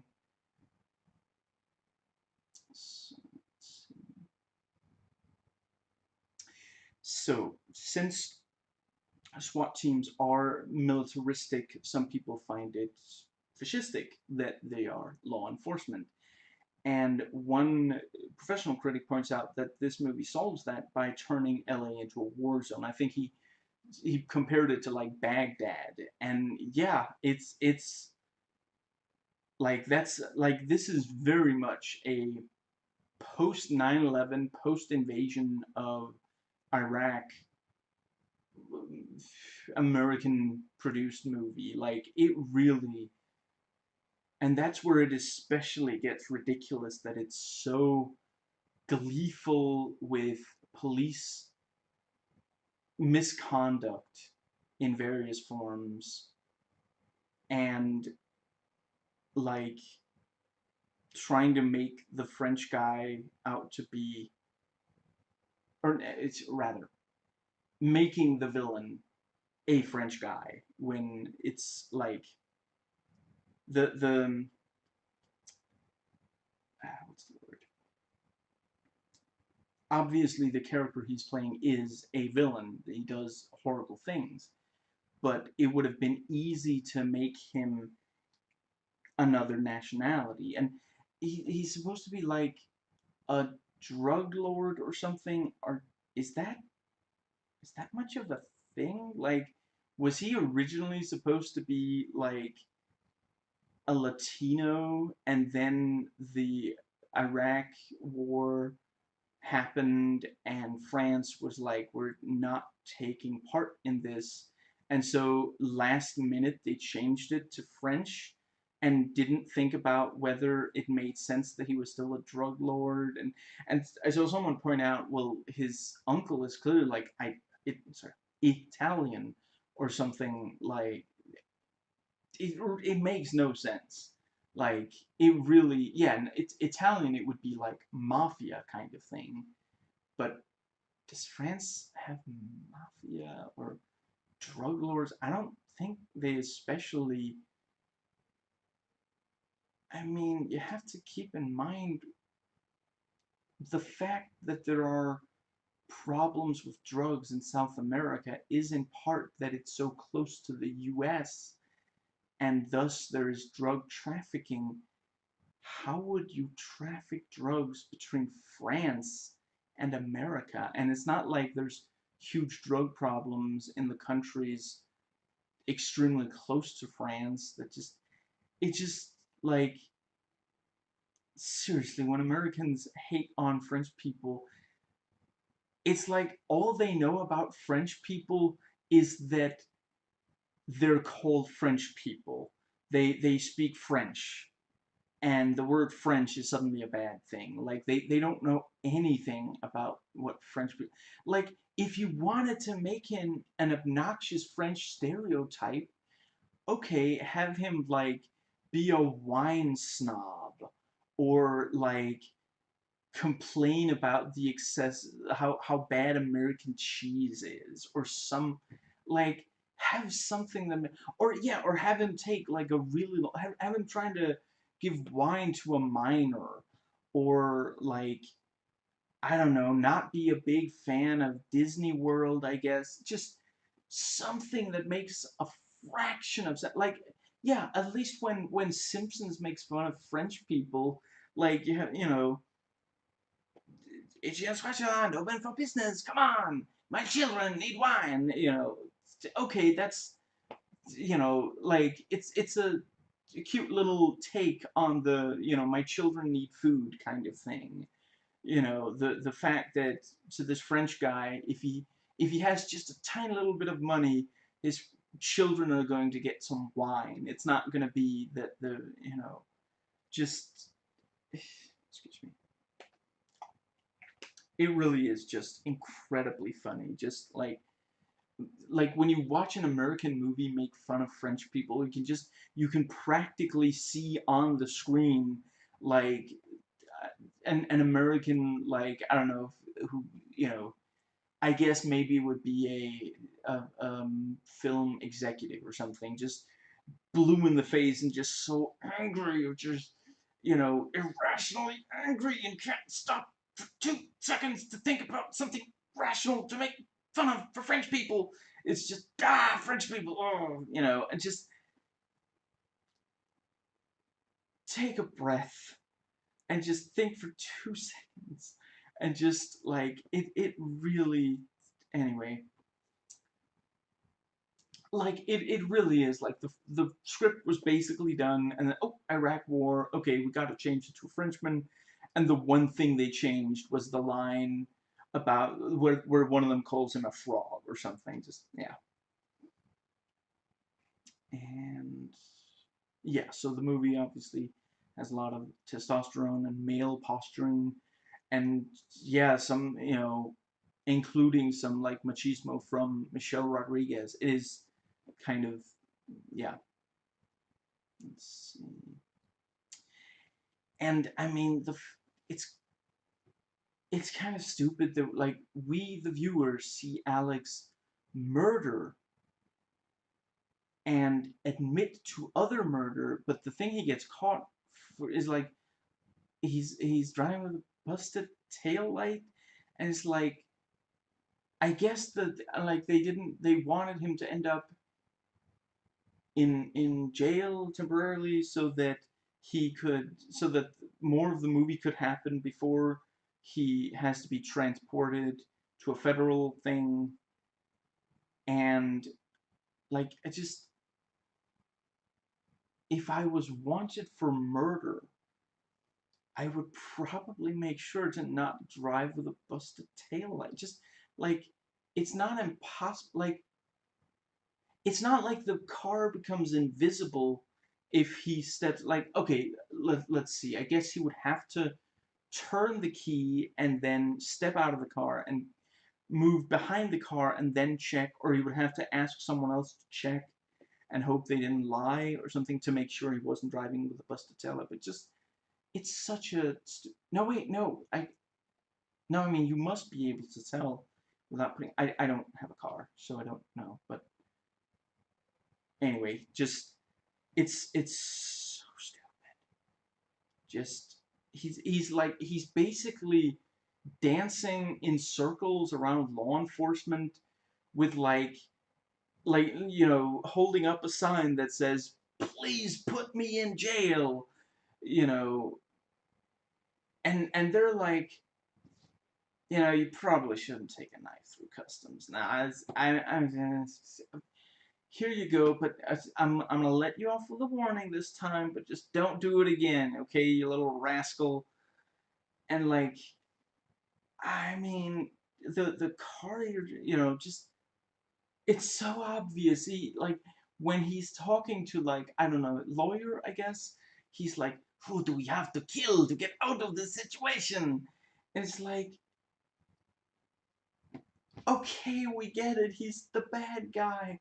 Are you seriously telling me that he just like I mean he is so bad at this. It's like he's got some sort of like he just he's so proud of his crimes that he can't stop bragging about them. Like, who takes a knife through customs? Who takes a knife through customs? Why didn't he? Why didn't he check it like Locke did? It's just how did who wrote that? Who couldn't think of a better way to introduce the character than have the knife just baffling. As a huge fan of Sports Night, I do not like that they made one of its stars a turncoat in this. It's pretty rich that this movie has a character say that doing roles is only for John Woo movies, when this movie, like John Woo movies, is in love with guns. The camera treats guns like, like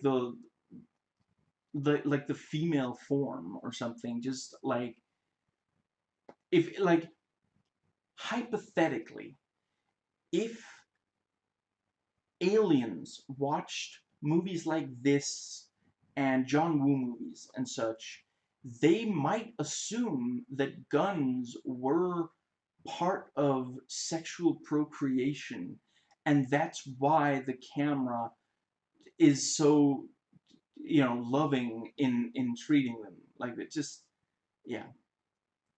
With that said, I love John Woo movies.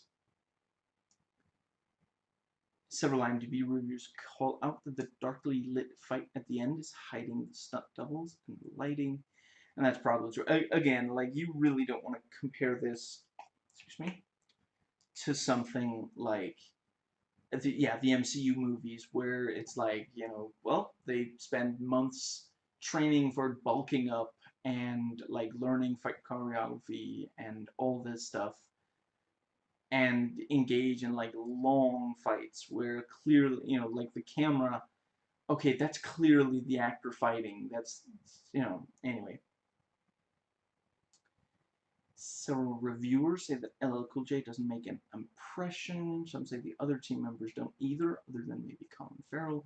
Yeah, that's very true. Honestly, if I didn't like when I first watched this movie, I knew every major,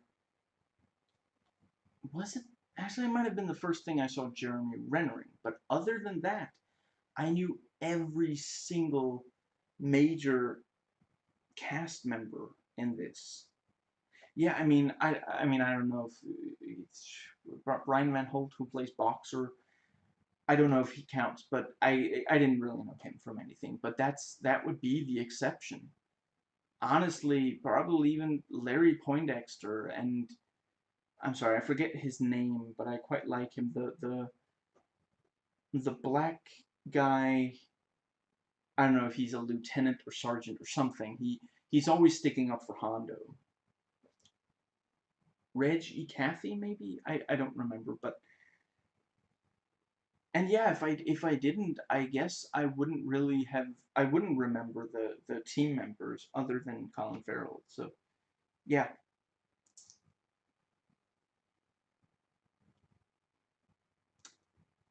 I don't think I can think of a single other action movie that has as the idea of every criminal gang up on the cops at once to help out a single criminal.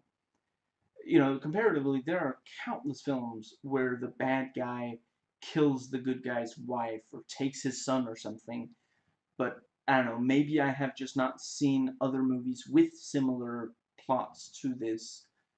I have seen others say that it's not that original, but yeah. And see, I'm not sure if this was something I wondered myself or if it was something I saw in reviews, but is the climax too small? I mean, again, yeah, honestly, even by its own, even the standards of the time, it is a tad small. You know, it could have gone bigger, but yeah.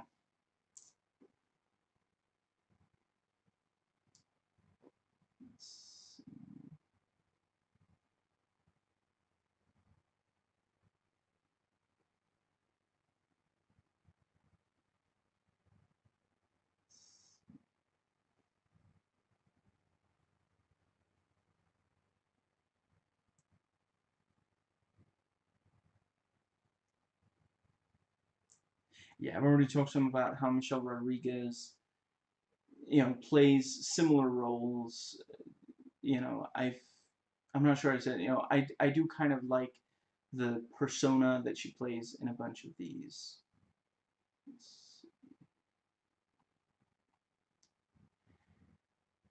I'm not sure I've seen Larry Poindexter play a character very dissimilar to the one he plays in this. I feel like this is the kind of character he always plays.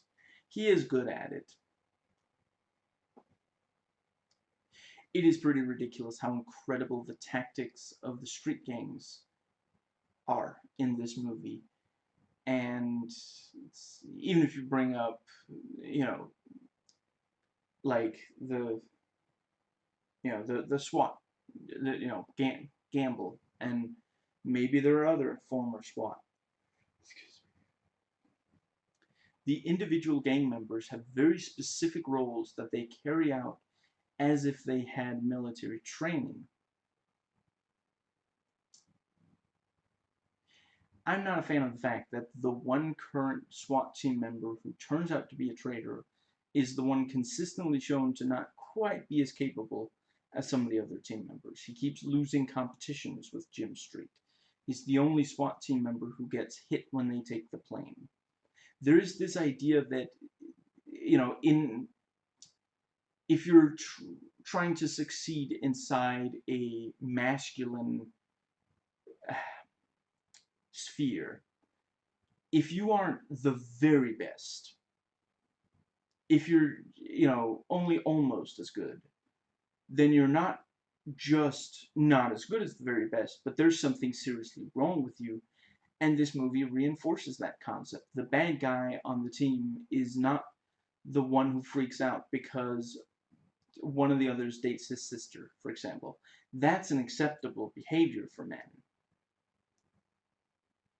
And the very first thing we see of Jim's girlfriend, soon to be ex-girlfriend, is her tramp stamp, so the movie sexualizes her before we even know who she is. And on the commentary track, they joke that they don't even know if she has a name. And we have the woman who flashes Alex when they drive by. And yeah, others to show up to wave and such, like it's the Beatles or something.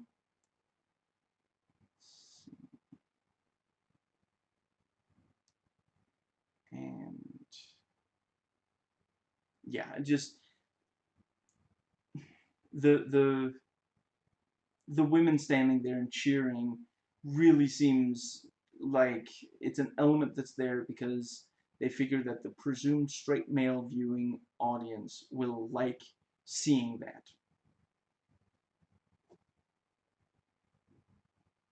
This movie is in this strange limbo when it comes to depicting action. A number of the reviewers say it's extremely realistic, while others say it's far from realistic. Basically, the people who say it is realistic are focusing on that the weapons and tactics are accurate to reality. And personally, again, I love John Woo movies, but I do understand that others find it frustrating that they're not very realistic in those regards. And the people who say that this movie isn't realistic are focusing on all the concessions it still makes in order to be a Hollywood action movie, especially of the time it was made.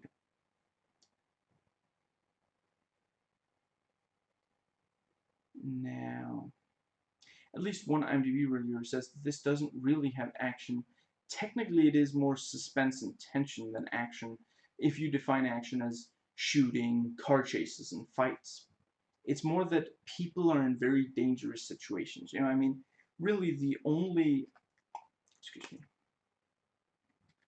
there's only really one like physical fight between any two characters. I think they're at the end between Street and Gamble, and shooting is often very quickly, over because they're gonna be able to hit the other. Yeah.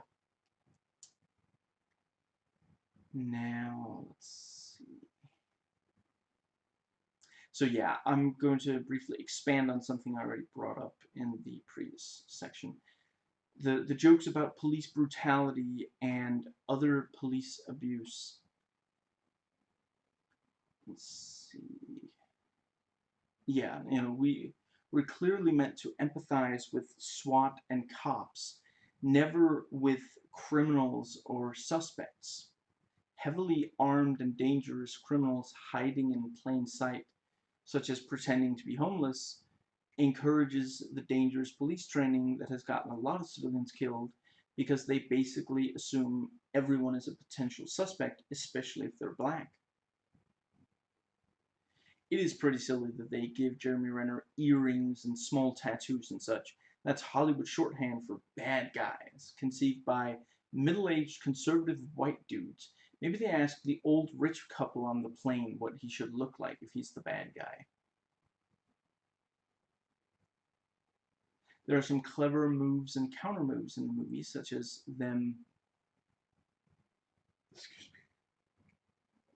the powerful lock on the exit from the drain, slowing down the SWAT team, and the dummy in one of the vans and such, shooting down the helicopter. If this movie had been based on the video game Counter-Strike instead of the old TV show, I'm not sure the movie would have been that different from what it is, especially considering the police scenario training. And so let's point out it's basically military porn. And I'm not entirely certain that Colin Farrell's character makes a single mistake in the entire movie. I mean, technically he does stuff wrong, but he doesn't do, excuse me, he doesn't do things that, I don't remember anything he does that the movie acknowledges is wrong. He's kind of a Gary Stu.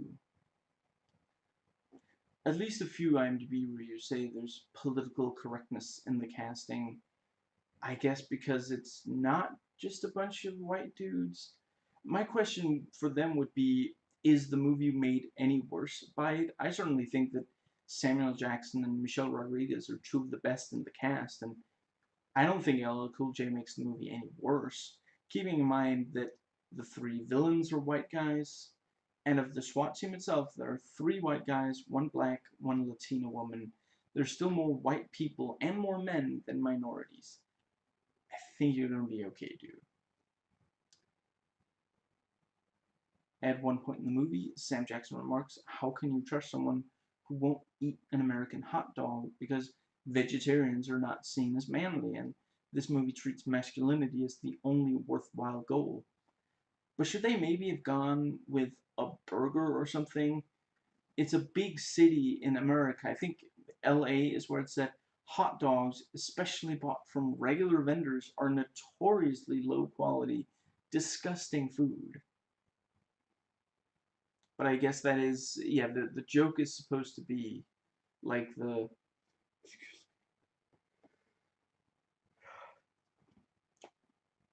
joke is supposed to be, Jim acknowledges that even, yeah, anyway.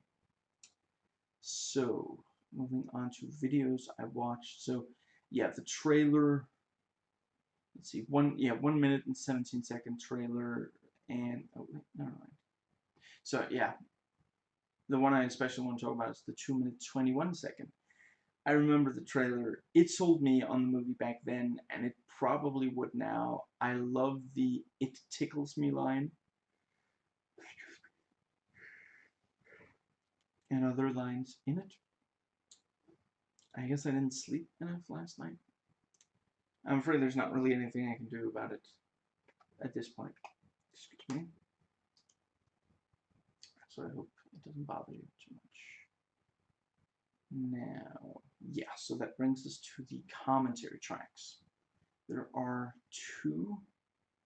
The first one is with the cast and the director. And Michelle Rodriguez is really charming. And honestly, I don't. I, I've already talked about it. I'm just briefly going to say I don't think I personally have ever disliked her in anything I've seen her in, including excuse me. She's really enjoyable. She's charming to listen to on this commentary track and the Resident Evil 1 commentary track, where she's especially like her and Mila Jovovich really get along on that one and joke together. Like they're a ton of fun.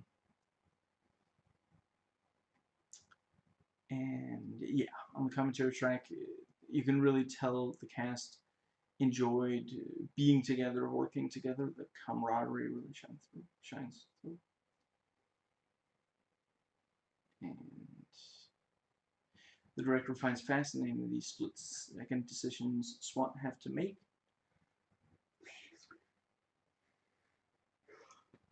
And that's why they focus on that in the opening of the movie. The director thought it was important to get an ensemble and do teamwork. The director speaks very differently from the cast, and at times it sounds like there were two separate commentary tracks, one with the director, one with the cast, and then they just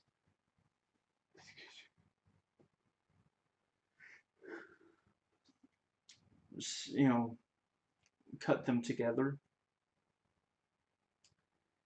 But then there's at least one time where it sounds like one of them responds to something that he says,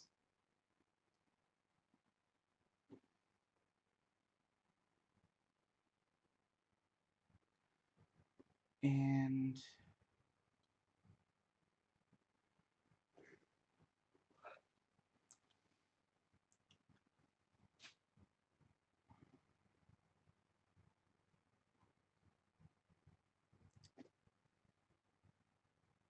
the director talks about how difficult SWAT is to get into.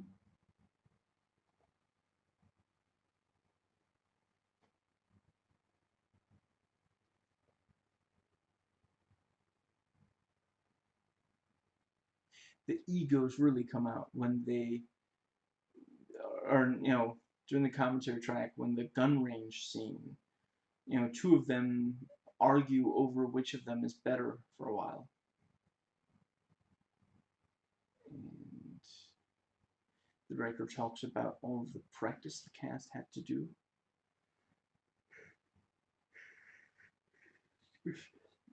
to get them to be able to do what Josh and Colin do at the gun range when they compete. The director praises Olivier Martinez, and the cast call out the director in his cameo. The director liked being able to get Mexican rap music for the chase scene. LL Cool J going after the black guy. That was another thing.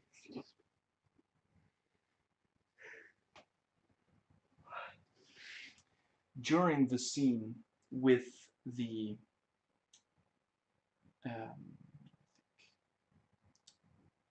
actually, come to think of it, just real quick, I've got a bit of a headache. I took some pain pills 6 hours ago, but it's still there, so I can take some more.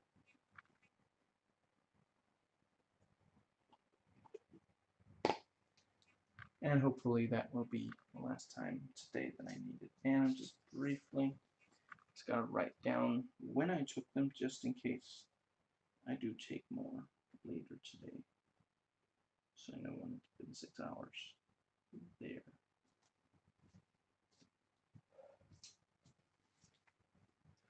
Excuse me.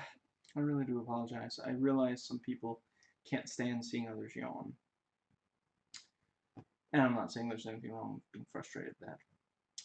So, the scene where, a black cop catches a black guy, and a black woman living there speaks very stereotypically, and it's especially, like, awkward now that she's, like, didn't she win, like, an award? I don't remember her name offhand, I'm afraid, but, yeah. But, yeah, she's, like, you're perpetuating the vicious cycle.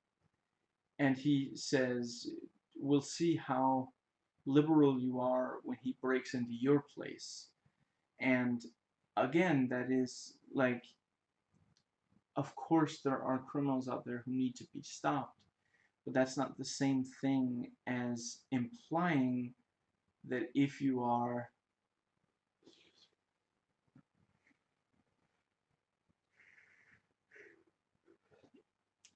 Think about, the movie does have several characters who are disliked by cops.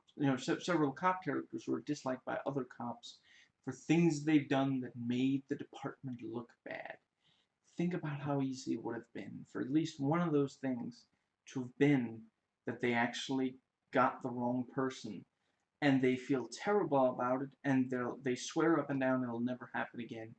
And then when there's like a really dramatic moment, they do take that one more second before they make a life or death decision, and because they take that little bit longer, they end up not killing a hostage that they would otherwise have accidentally shot, but they manage to kill the bad guy or something. It would have been so easy. You'd have to do so little rewriting in the movie in its current form to accomplish that. But no, the it's painted as a bad thing to not break the rules. It's one of those movies about cops that say that if you want to get things done right, you have to break the rules, you have to break the law. And if some people are going to whine about it, and you just got to put up with that, and that's it. And just, yeah. Now, originally the director was told that he couldn't shoot that day in that area because of the parade. And he liked the idea of having them having to go through the parade, and they did have the parade start over a couple of times to get the coverage. The director praises Michelle Rodriguez, and the director liked being able to put a woman on the SWAT team in the movie because he put a woman on a team in his TV show, like a homicide unit or something, which he did at a time when there weren't women in the real life equivalent, so he wanted to try to do the same thing with this movie, make a statement, very admirable. And I think, I feel like he said something about that after he did that on the show, it happened at least one place in America that someone actually did put a woman on one of those teams. Wow, I really did not expect. Sleepiness kind of hit me like a dump truck.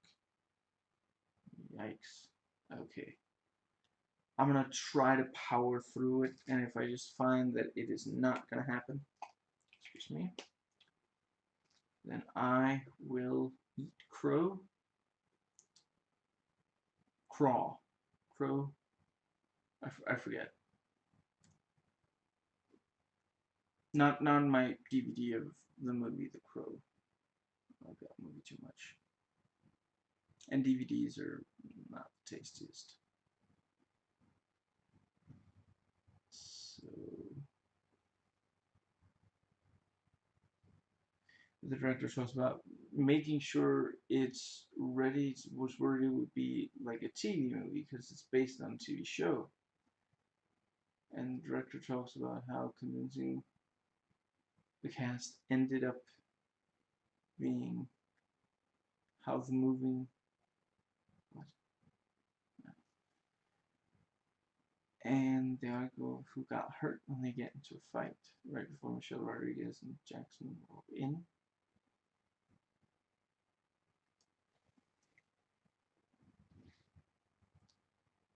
Apparently, Cool J ran ahead of everyone else in the training bit. Michelle quotes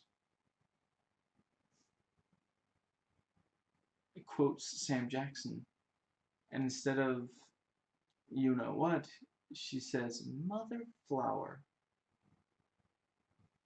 because commentary's trying for a PG-13 movie, so she doesn't want to go past that. And let's see.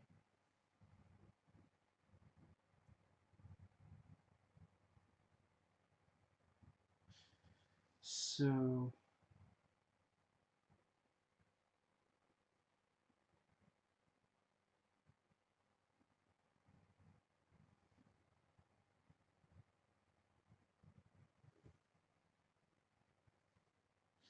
okay, yeah, just a bit of trivia.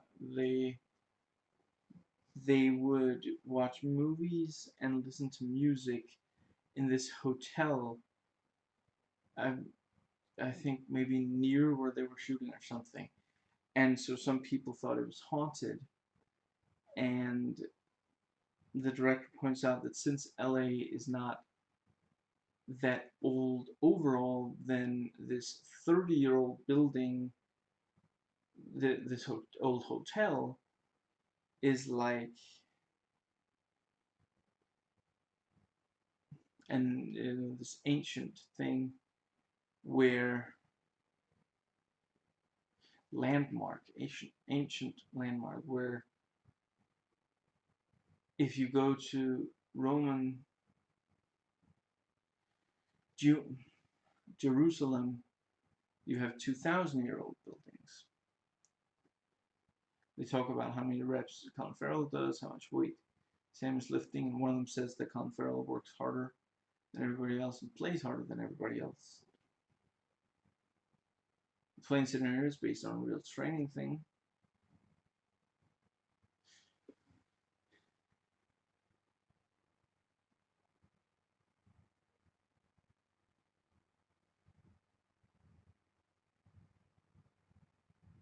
So they really love when Cool J flashes his abs, and apparently the black guy. Oh, sorry. Here it says it's the black guy who played Honda, not Deke, on the TV show. In the scene in the diner, he got really happy and excited when he heard them humming the theme. Apparently, in real life, Jeremy Renner is in a band, and the director talks about how it was fun to go see after shooting. And the director points out Chris is not going to go beyond flirting with Jim because she doesn't want to risk no longer being a cop, even though she likes Jim a lot. Apparently, Sam beat the others at golf.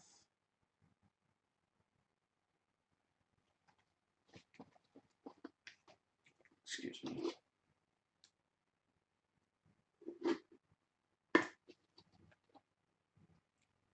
So, let's see.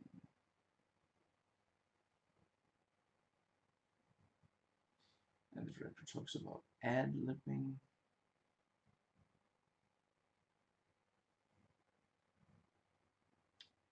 Michelle Rodriguez really likes the guy responding when they're about to rip his wall out. Where he says it's like alien robots. I love the bit of Josh Charles grabbing the ass of the guy in his underpants.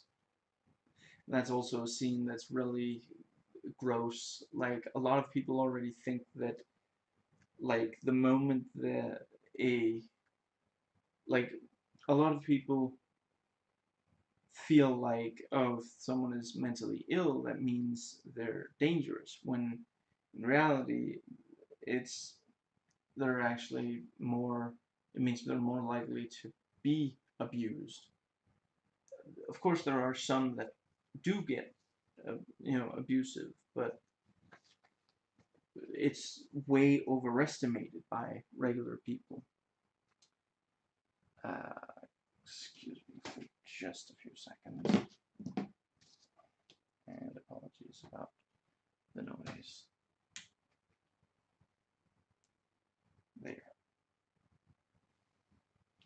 So I'm just gonna write down real quick. It's because I was recharging my cell phone. Yeah, how it says remove the wire. I was pretty sure it was fully charged, so I wanted to remove the wire, and it was, so I did. News at 11. Film at 11. The director figured that everywhere, what's that saying? Everywhere on the way, there's someone with a everywhere in LA, there's someone with a camera, so that's how it is in the movie. And 100 million for breaking out Alex came from how people will talk about, for 100 million, would you get in the ring for one round with Mike Tyson? It is kind of interesting that David Ayer later made the movie Sabotage, which is about will, you know, yeah, this well-trained team who may or may not go for a lot of money. Sorry, what's it called? Break bad, or whatever the saying is, for a lot of money.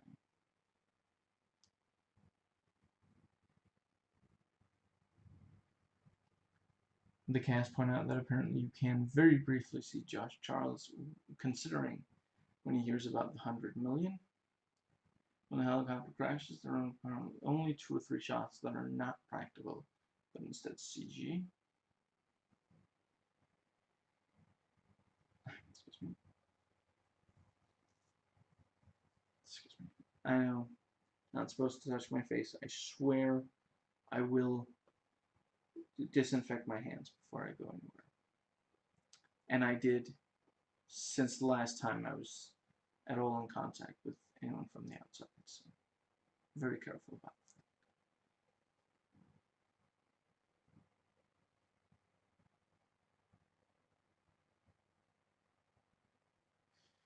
Now,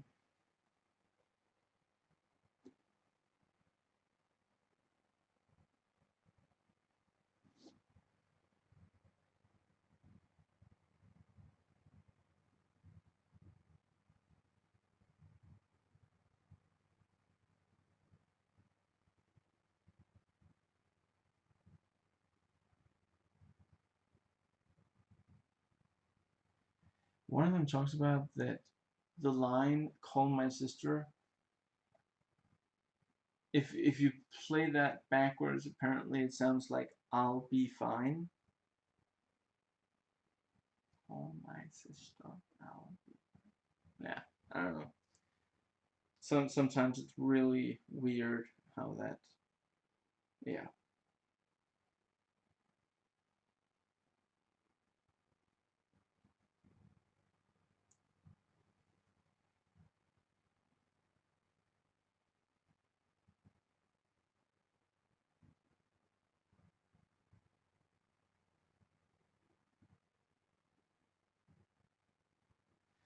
Now the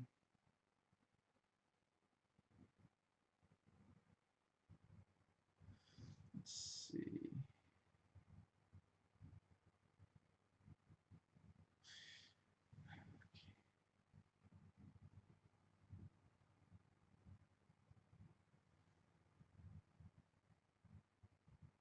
The director jokes that he wants to do a musical with this cast, S.W.A.T. the musical. And the second of two commentary tracks, screenwriters and technical consultant. And it's, let's see,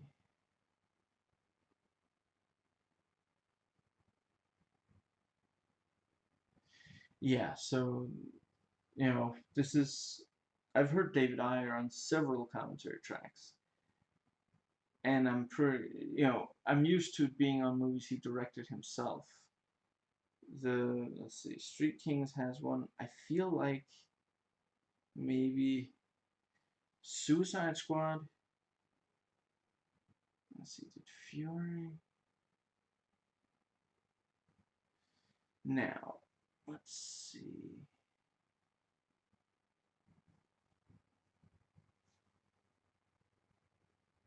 Yeah, they talk about how they had to come up with an idea of something that would keep S.W.A.T. involved for a whole movie, since usually they show up for the last 2 minutes, kick ass, and go home. They wanted to avoid the movie being episodic. I don't think they completely got there.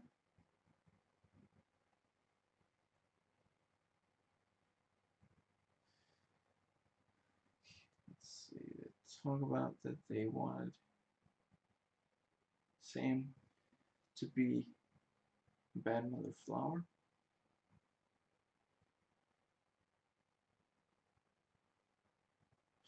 One of, I think maybe David Ayer points out the way military people talk is completely different from regular people.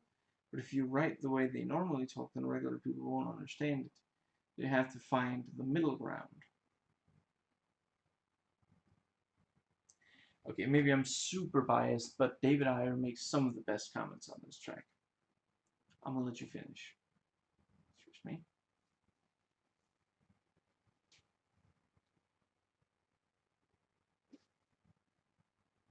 One of them says they wish the movie was an R-rated movie like David Ayer's other movies.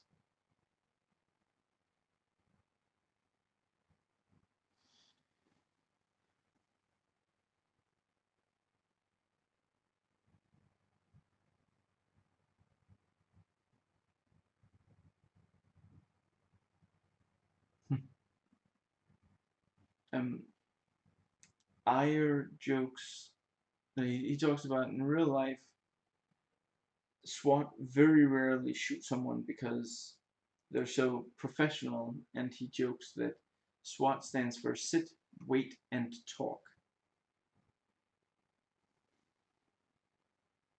Excuse me.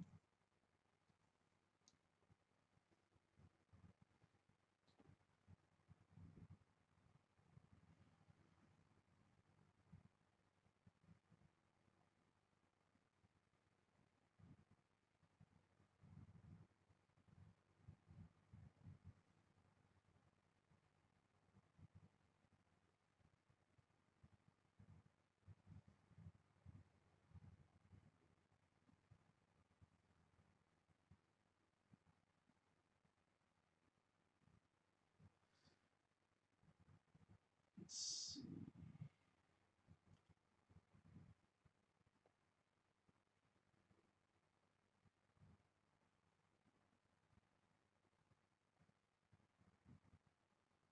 Someone wanted them to put a motorcycle on the back of the S.W.A.T. truck so they could sell toys, and one of them jokes that have to cast Eric Estrada, and they ended up not putting it there because they couldn't find any justification for why they would use that.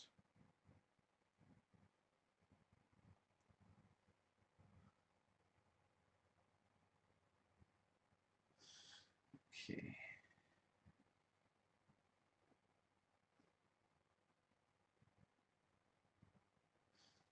Yeah, so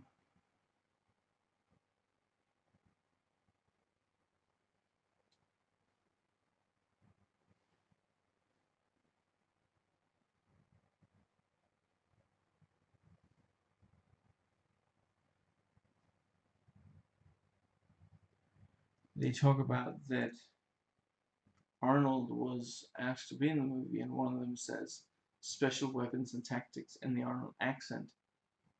For some reason, they don't bring up Terminator 3, which came out the same year as this, so they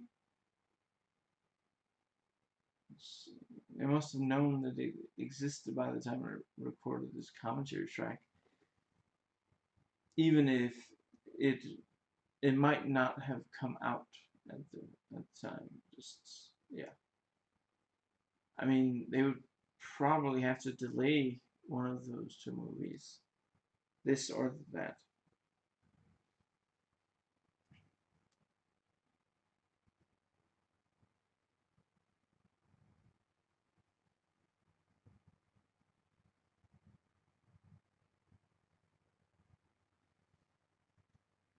Yeah, originally Alex Montello was going to be an Asian drug lord and was made into a terrorist, and apparently he was made French before the whole Freedom Fries thing, and they were actually anxious about having to change it after 9/11 because there's a plane taking over in the movie.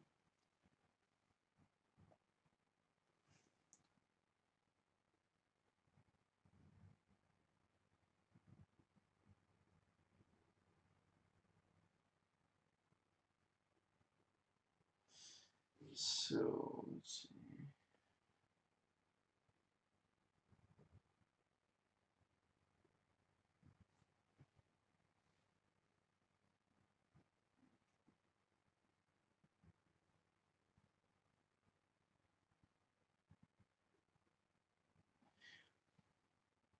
Let's see.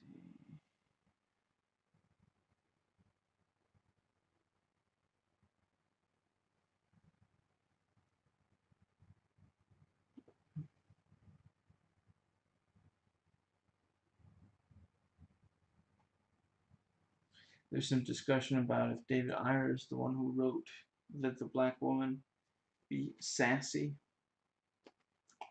when talking to Deke.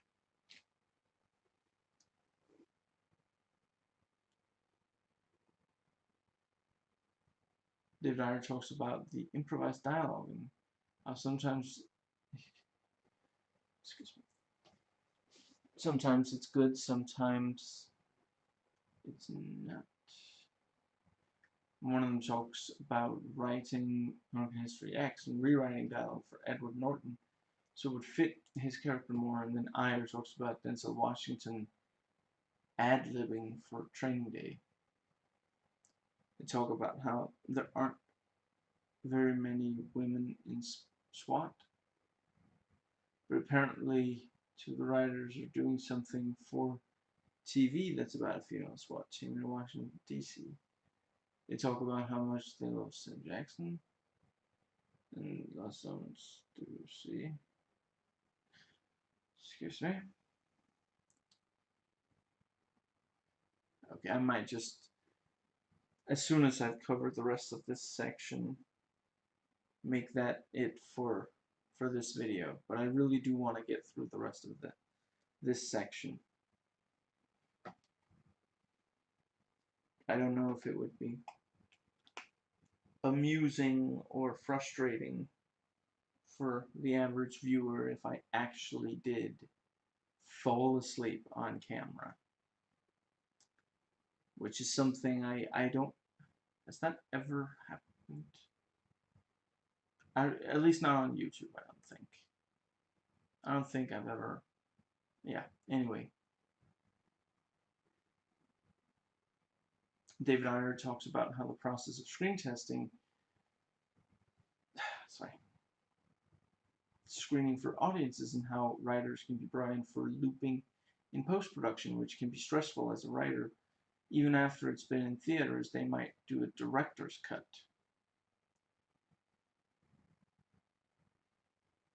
And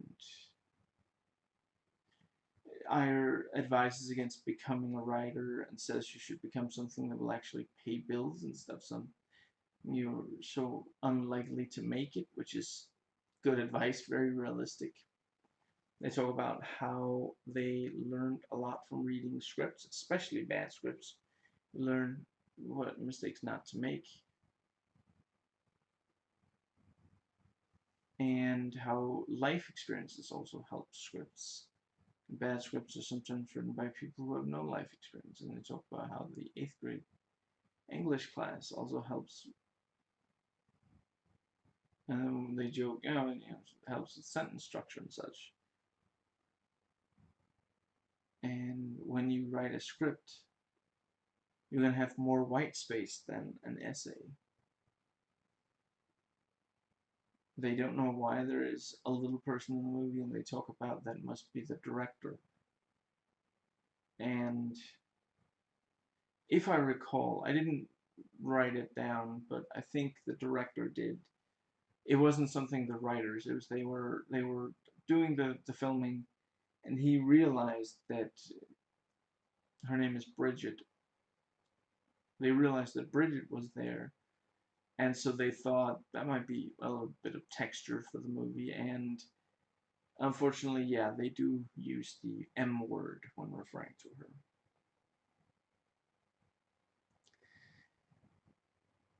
Let's see. They talk about outlining stuff in the script and how much that helps. Ayer says, what does it say? On this date, he always writes alone. It's a private process to him. If there's another person in the room, he feels like he has to talk to them. And Ayer also says, I'm producing now. I wanted to. Yeah, I wanted to, and I want to direct, so I can pass the cycle of dysfunctional, you know, onto another writer. And he has since directed a number of movies, but he's also written most of them as well. Although, I mean, I guess that is, he's saying he doesn't want to write movies that other people direct. That's the big thing that he has an issue with. And they talk about in the old TV show, it looks like there's only 5 people in SWAT. Excuse me. In reality, it's like 60, but in the movie, it's like 5. It talks about being an emphasis on big blockbuster movies, and some of them failed in 2003, so hopes now character and plot will become the focus again. They joke that the reason the hostages are cutouts on the plane is that there wasn't enough money in the budget for them to be real people. Excuse me. The reason LL Cool J shows his arms abs in the movie, originally he just did it for fun to show off camera, and they figured they should put it in the movie, so they wrote it in. It is a fun little bit. Apparently, David Ayer wrote and likes the line, and/or likes the line that Michelle Rodriguez doesn't. She said anything except tequila, and he gave some explanation for it, I think, but I don't remember what it is. One of the writers, let's see, wanted to make sure the scene between Jeremy Renner and Colin Farrell in the bar was intense. After the intense opening scene between them, they like the line where they refer to Chris as J-Lo. They talk about that it's very subjective how much the MPAA allows them in a movie. One of them points out that violence is fine in movies, but sex, nudity get you an R rating. And apparently, David Ayer was asked by the studio to remove 80% of the F words in Training Day, and then Denzel Washington, at the moment, put them all back in. One of them jokes that it must be horrible to have to edit that down for TV and have to replace each of them with freaking.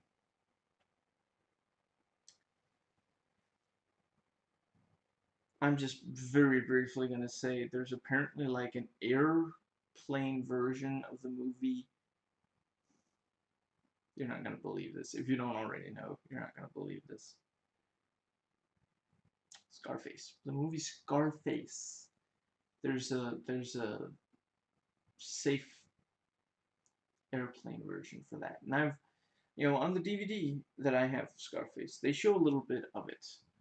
And I mean, yeah, they definitely changed some words and they mostly match the mouth movements, and it's just like, I mean, yeah, it just means that, you take a lot of power out of the I'm not saying a movie has to have swearing.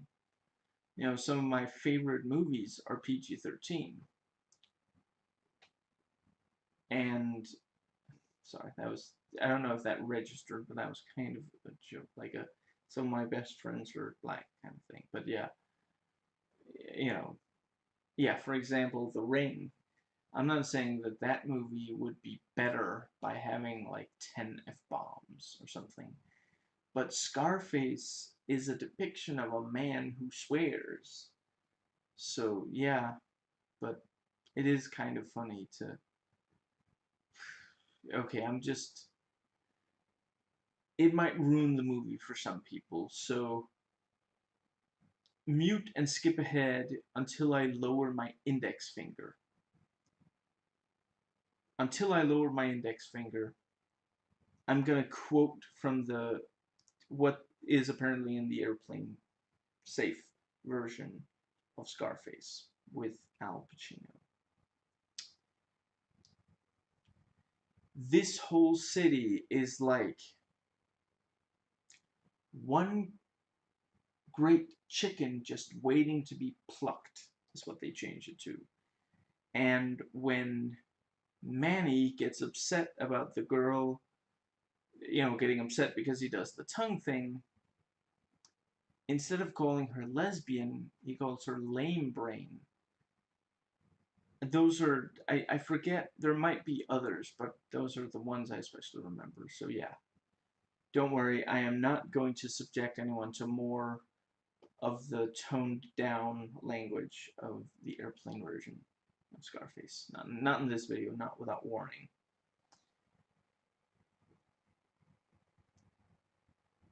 They like the way Alec Baldwin and Colin Farrell use the F word. They talk about making a racist joke in the movie, but it was cut. Talk about the music playing during the Polish hostage. Talk about going after all the different groups, and David Ayer says, we go after the French because they didn't have our back. And I mean, I guess I shouldn't be surprised that he's, you know, pro-military, this kind of, that's his attitude towards that. But yeah. Now,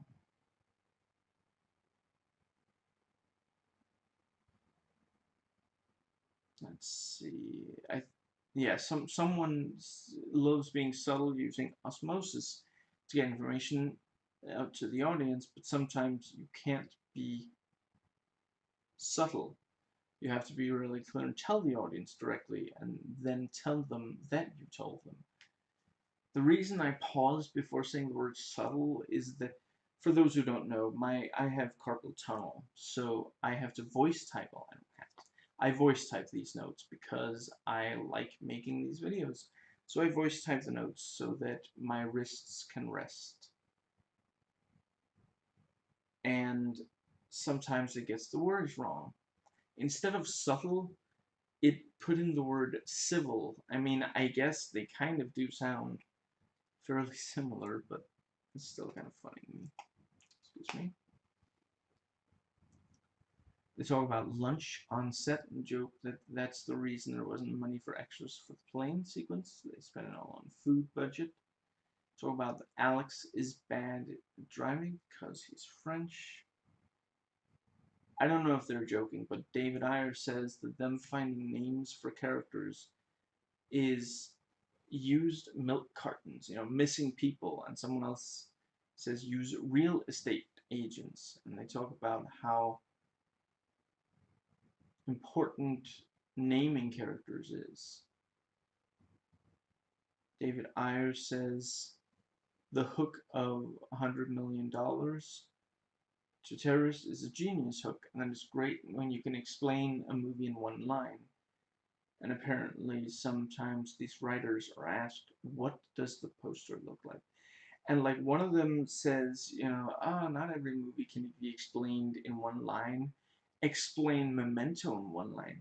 And I'm like, well, yeah, you can't recount the movie in one line, but you can, that is a movie that you can explain the concept of in one line. It doesn't take many words. I'm not spoiling anything, just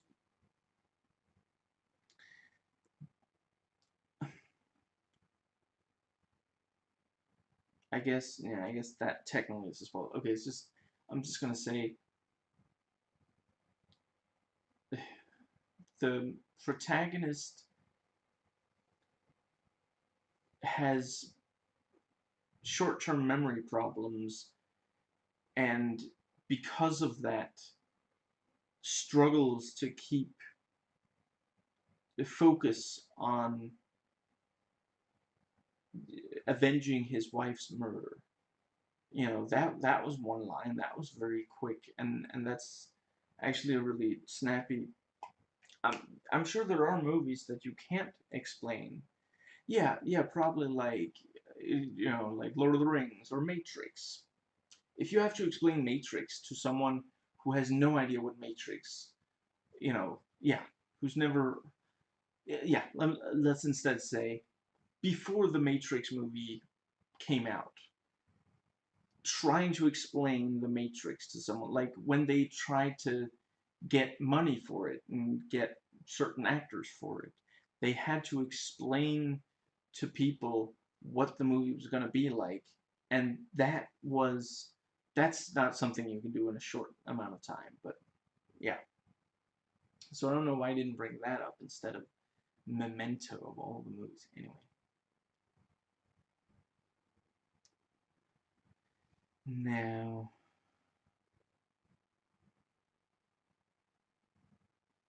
apparently one of the writers wrote a scene where Sam Jackson like was in a helicopter and threw out like a bad guy so that the guy dropped 600 feet, and it lands in a courtroom just as Johnny Cochran is saying there is no body, and then the body drops in, which is kind of funny. When the team walk in slow motion, they call it the Reservoir Dogs shot and joke that Tarantino gets a royalty every time characters walk in slow motion. Talk about the stereotype of the shouting, angry captain. One of them says it doesn't make sense for what? Oh, right, the gang members to just give up once they see that it's not really Alex, since they were shooting cops. They would probably have tried to shoot their way out. I mean, I figure you know, they hope that they won't get, you know, like the death sentence if they stop then. And it's not like they could have accomplished anything. It would have just been suicide by cop if they did keep going. They like the scene of Alex provoking Jim. They love the idea of throwing down the gauntlet for 100 million. They talk about whether economic concerns were brought up in the movie. You have to be careful not to take something.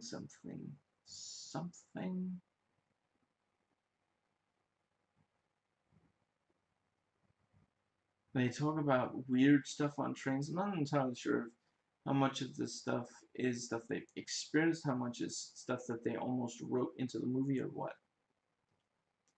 In the original, or an earlier draft, excuse me, Street and Gamble had a Delta Force experience together. So the drain is supposed to be Street reading Gamble's moves since they know each other's moves. See, that would have been interesting to have some backstory pay off. Honestly,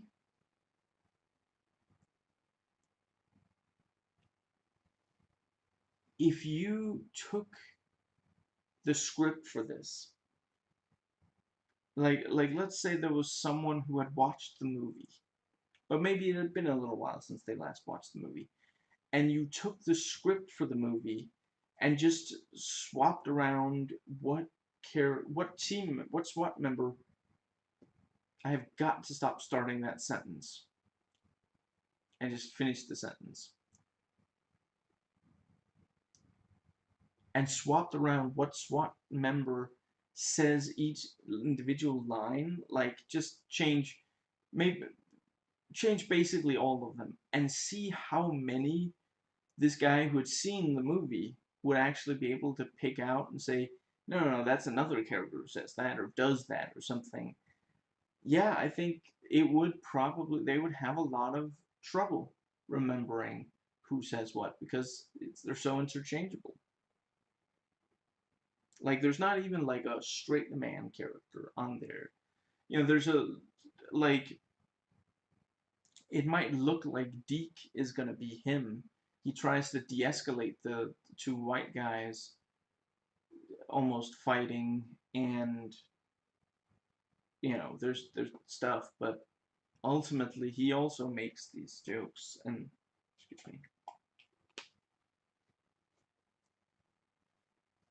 Okay, so it's all about that it is important to write screenplay simply and concisely, write the way people talk. Nobody has soliloquies, nobody talks at length. David Ayer on how to write good dialogue. Sorry, yeah, David learned how to write good dialogue by listening in on conversations, listening very carefully. They joke about that the captain is still angry, needs anger management. Talk about the idea of landing the plane. They like the comedy with the high school students going to prom. Excuse me. One of them likes the bad guys don't move when the jet is landing in front of them. They're too cool for that. They talk about researching by either going to the library or searching online. They talked about the ridiculous explosions. Mano a mano fight is there because of ego. David Ayer says that sometimes to bring on a big star, they promise them more lines, so the writer gets brought in to have to do a lot of dialogue padding, and then again ends up getting cut anyways. So, in a lot of honestly, from a lot of his stories and experience, you would expect him to be really bitter, like a Harlan Ellison or Tom Clancy on The Sum of All Fears or something, the commentary track or something like that, but he really isn't. They joke that a there must be brain matter on the inside of the plane. So now the rich guy doesn't want the plane back now that TJ shot himself in the head. I mean, David Ayer, I mean, he's in a bunch of the special features on the Blu-ray for the extended edition of Suicide Squad. And he doesn't sound bitter at all, even though this is a movie that was taken from him, and after he's had a lot of bad experiences. I mean, he recently the Snyder Cut just got released. Sorry, is getting released. The news just dropped that it's getting released, and so that was brought up, and he was on Twitter, and he's like, "Oh, I would love to my movie. It would be great for that to yeah." And he specifically says that movie was taken away from me, and it's difficult when people judge you for a movie that you didn't get to finish, stuff like that. And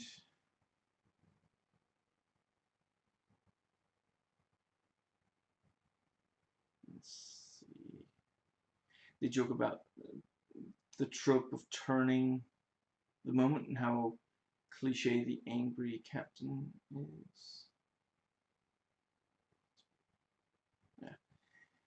Okay, so on to the featurettes. So, Anatomy of a Shootout. And let's see.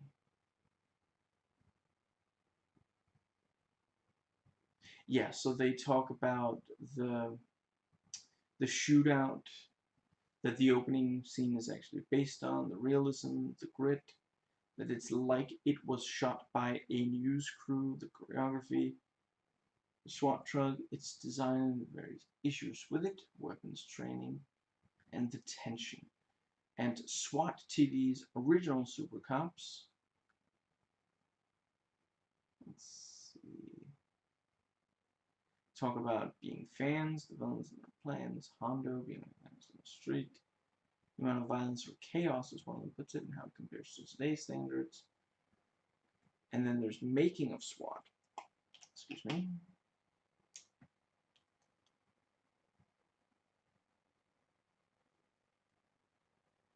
And yeah, they describe the movie as Top Gun meets High Noon, and I can kind of see that.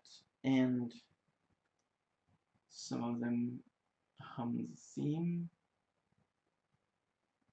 And Honda is the super cop, so even though he left, he had to come back, and now he has to form a team. The guy used to be a partner that was lieutenant, so his character is the catalyst for the story. And several of the actors, including Colin Farrell and um, the guy who plays Boxer, and LL Cool J, said they do the movies so they can be around Sam Jackson.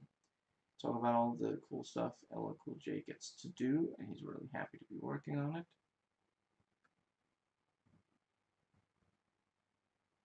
And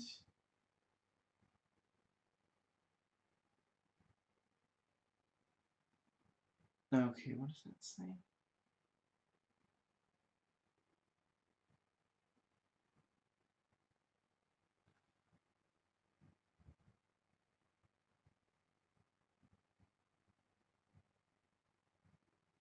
And yeah, I think here it's the director who brings up, we have a bad guy from France, so we can have some fun with it. No more freedom fries.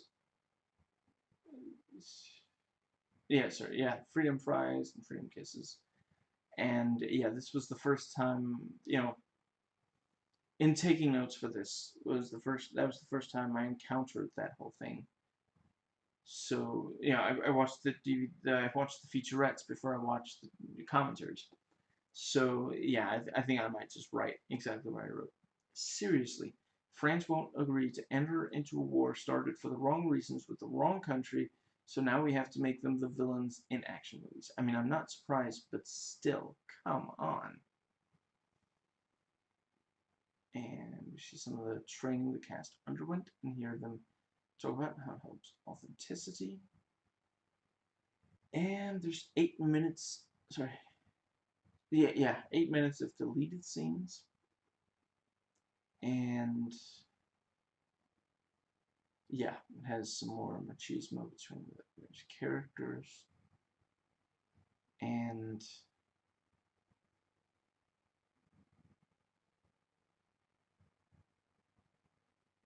let's see.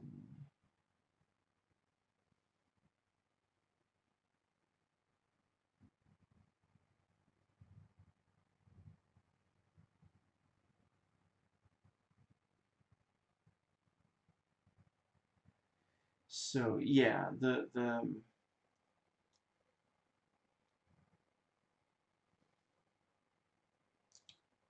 let's see.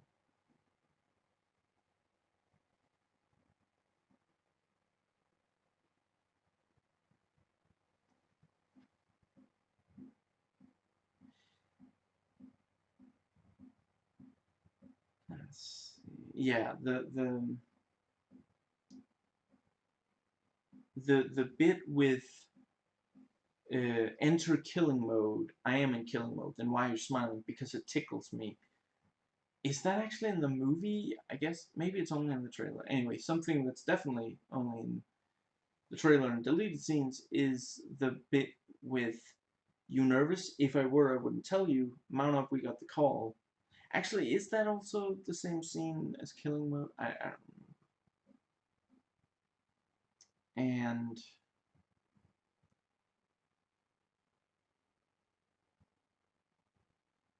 let's see. Yeah, there's a bit where Street arrives at Chris's house and brings books as a present for the daughter, since it's her birthday. And you do brief in the movie you do briefly see TJ with his girlfriend having lunch. There's like 46 seconds of it in the deleted scene. I cannot tell if she's pretending to be really into him or if she's making fun of him or what. It really doesn't come off as genuine. Like it, I would say it kind of comes off as if she's making fun of it. Like he thinks he's making a really good impression. He thinks he's being really cool and smooth, but she's like, "Oh yeah, totally, wow." Or but yeah, I could also believe that maybe it's supposed to be that she's obviously just pretending, but it's hard for me to believe that we're supposed to take seriously, excuse me, that she actually is into him and likes the things he's saying. And then there's a featurette called Sixth Street Bridge Achieving the Improbable.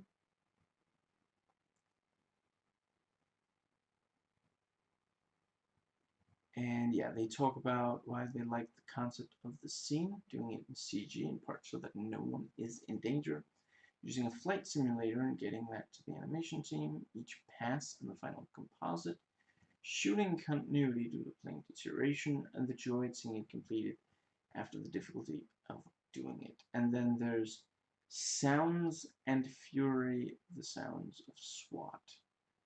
And let's see. Yeah, so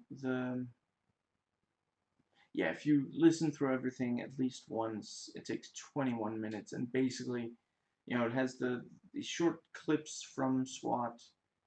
and there's like explanations of the extensive and sophisticated audio work and footage of experts demonstrating the various weapons. And it has the ability to toggle for 4 isolated mixes: gunshots, impact mechanics, and full gun effects. For the shootouts in the movie, the bank, the Hollywood. I forget. I guess that's now ambush. Yeah, I don't remember which. That's the one called Hollywood. And then there's the gag reel.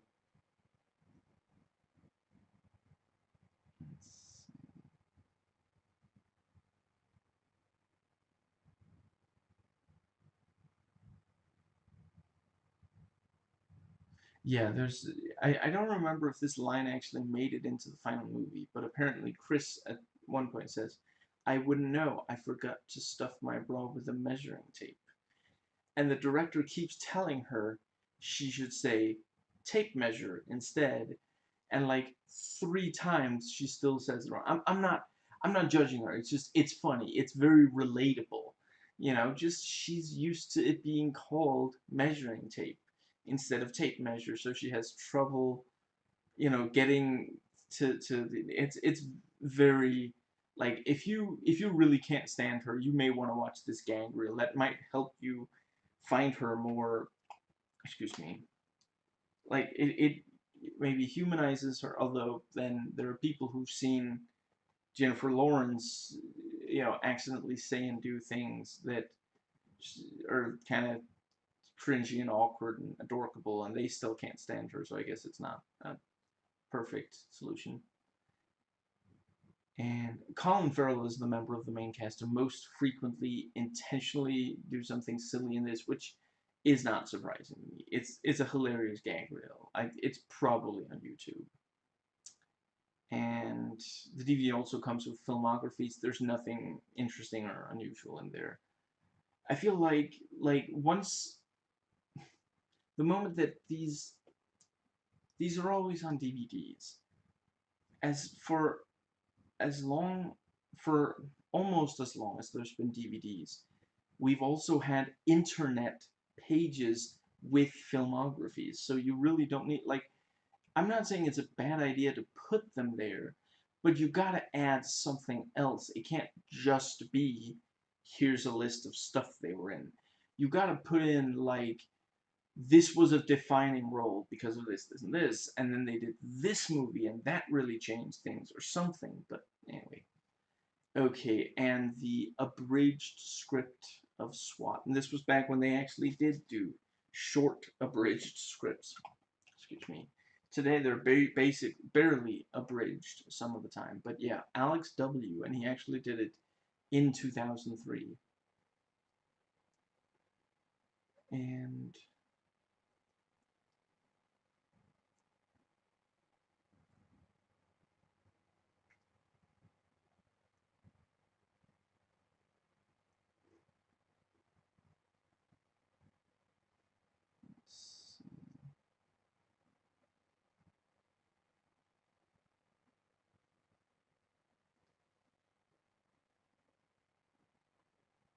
yeah, he points out that dorky captain character, yeah, I'm just gonna quote Colin, even though the entire force knows what an utter psycho Jeremy Renner is, unless you ran out on him, I will take you off SWAT.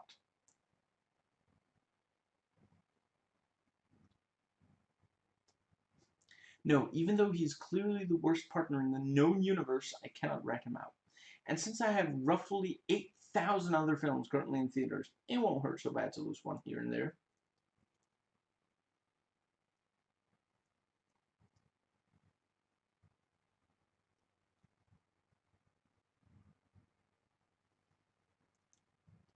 And yeah, other cops are giving Colin Farrell a hard time about being thrown out of SWAT. But since expulsion from SWAT was what I was publicly threatened with unless I sold out Jeremy Renner, does my non-SWAT status imply that I didn't sell him out? And you know, yeah, random cop says, I suppose so, and then I'm not that out loud. It's funny, but it's kind of gross. And then he says, "F you, sellout,"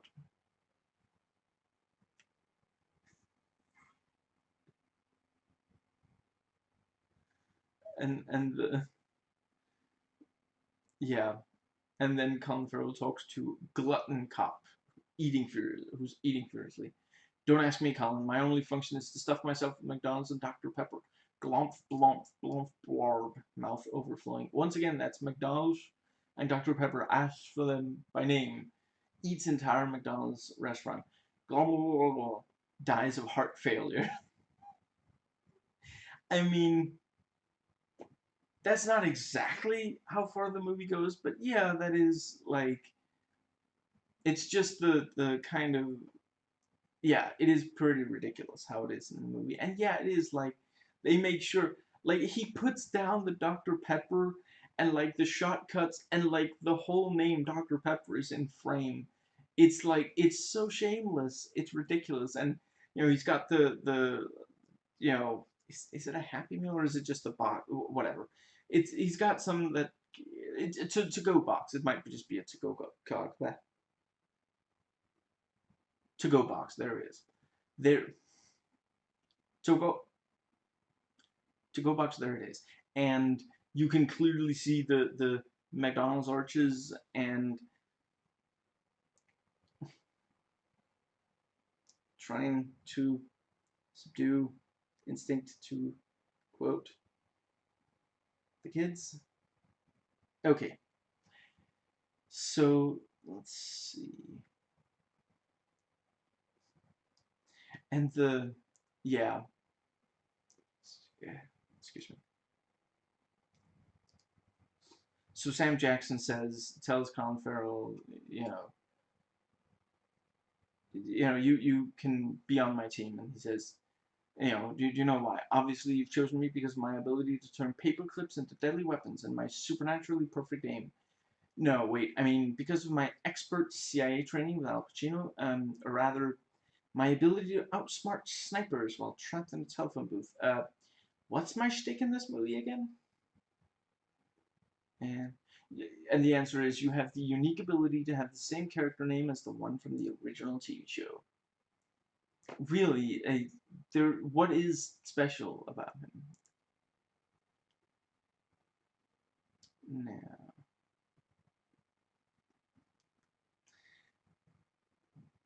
let's see.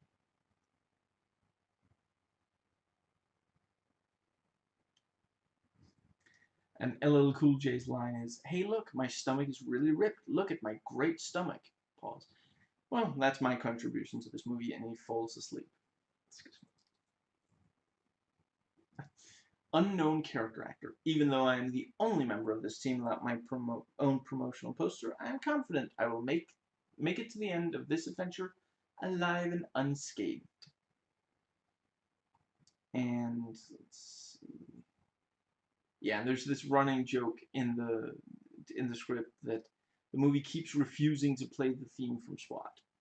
And so here, okay, the audience goes, okay, team is gathered. What a great opportunity to play the theme from SWAT.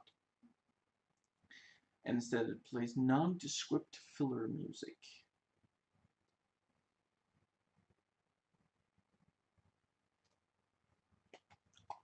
Excuse me.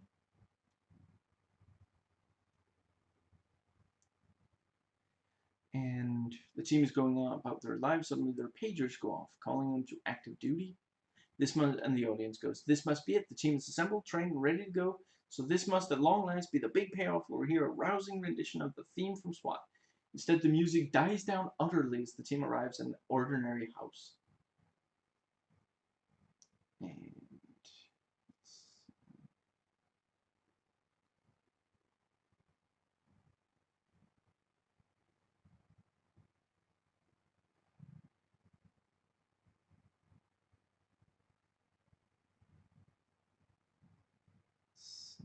yeah.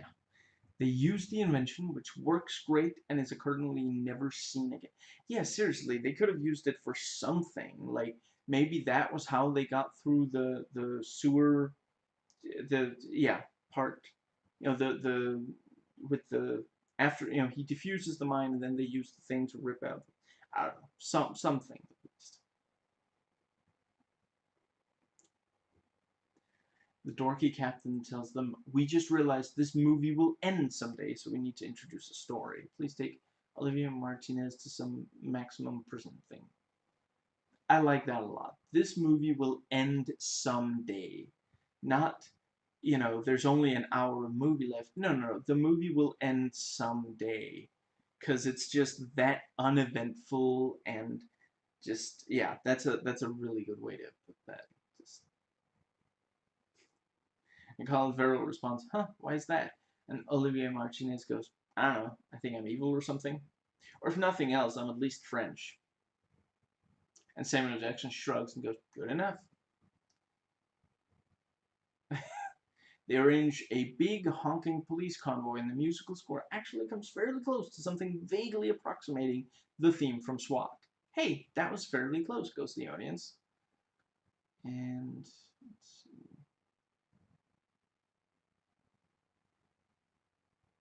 see. And yeah, when the unknown character actor shoots, I'm actually evil and in league with Jeremy Renner. To illustrate this, I will let Olivier free and shoot yet another team member who to this point has been utterly unnoticed by anybody. And his character, excuse me, his character's name is thoroughly overlooked until now, team member. Being shot, and Colin Farrell goes, "Oh God, I'm so shocked that you shot the other guy on the team, and also that there was another guy on our team." And Michelle Rodriguez goes, "I think he'll pull through, whoever he is."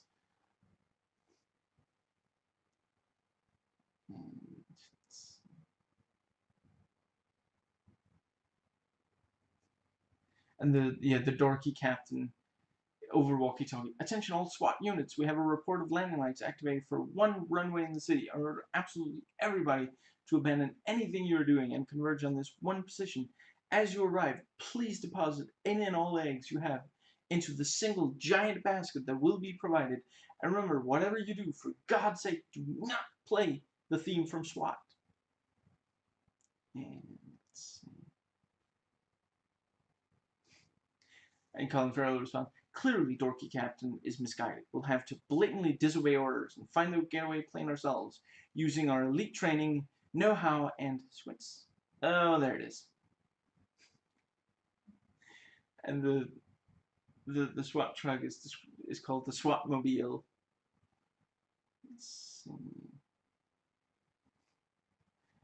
Darn, they've taken hostages into the plane, thus mirroring our graduation exercise in a way absolutely nobody could have predicted what to do. And the audience weakly goes, play the theme from SWAT?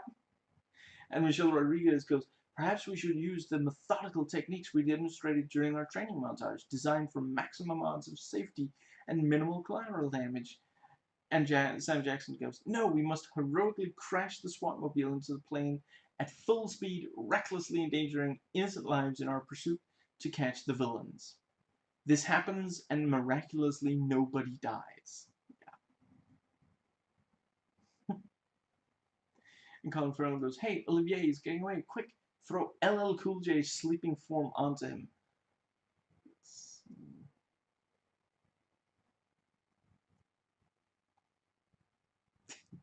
And Sam Jackson goes, I must now confront the unknown character actor and shame him into killing himself for what he did to guy we all forgot existed.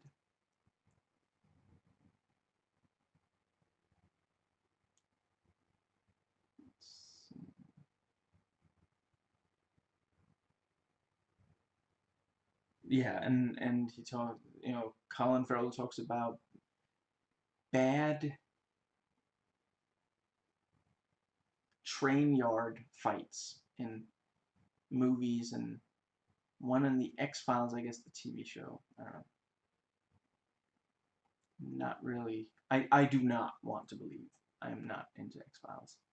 I'm sure it's well made. I'm not sure I've watched any of it. It's just not a concept that appeals to me, that's all. Let's see.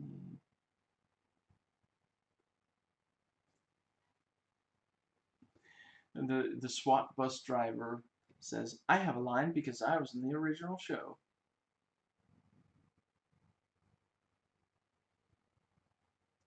And Michelle Rodriguez says, hey, the SWAT radio is saying there's a serious crisis happening. What should we do? And the audience sighs that we're not even going to say it.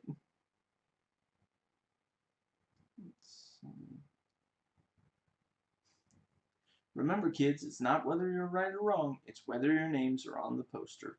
Cue, still not the effing theme from SWAT, for Christ's sake. And one of the commenters, 7 years ago, so in 2013, I guess, says, but at the end it actually was the theme from SWAT.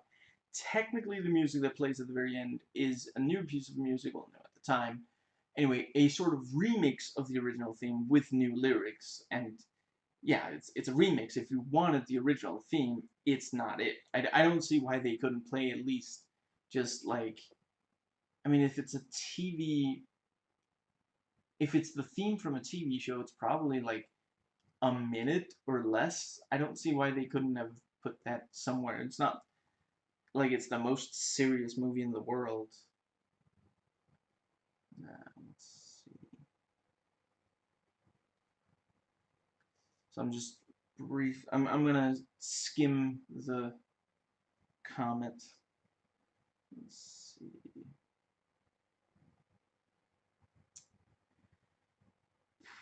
I guess. Okay, I'm gonna skim the. Yeah, I'm gonna go ahead and call it. I give the.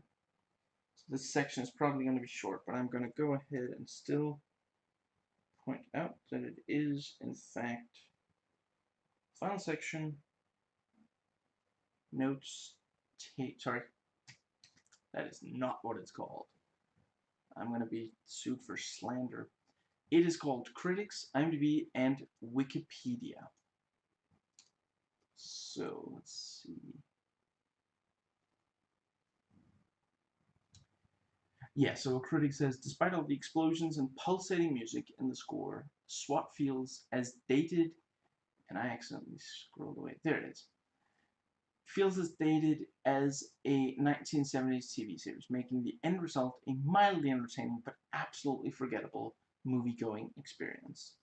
I mean, personally, I would say I forgot very little of it in the years, but again, I really liked it when I first watched it.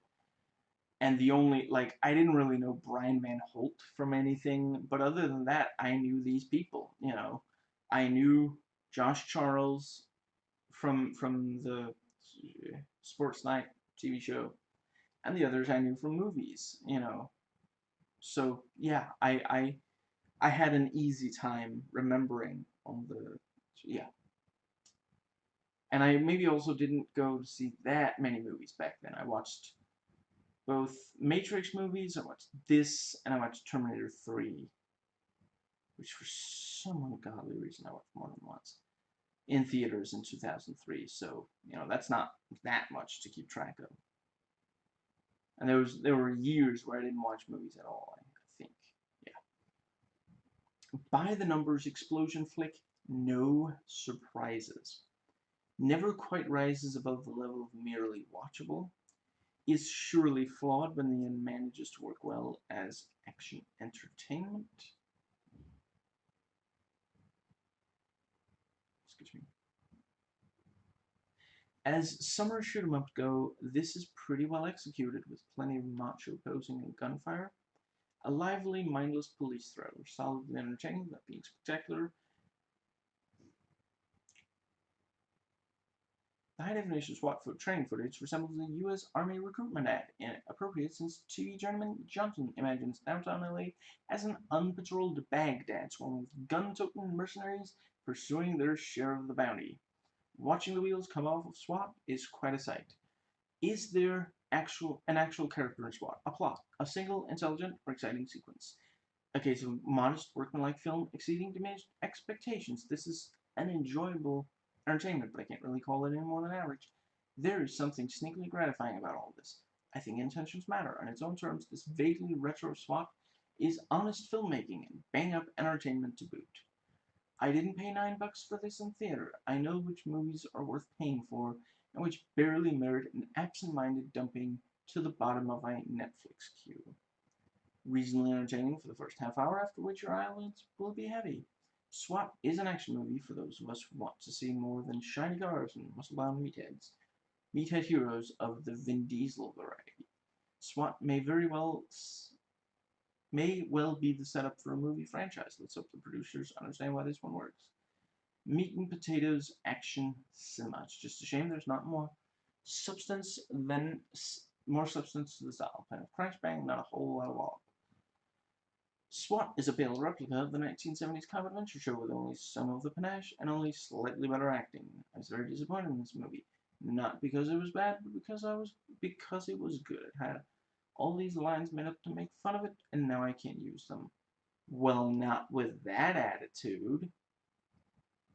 The fast pace robs the characters of depth, but there's never time to be bored. There's no time to be bored.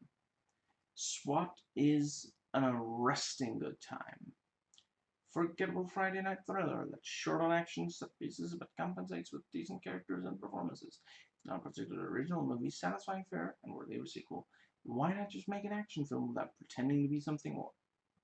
It pretends to be something more than an action film? I guess I missed that part.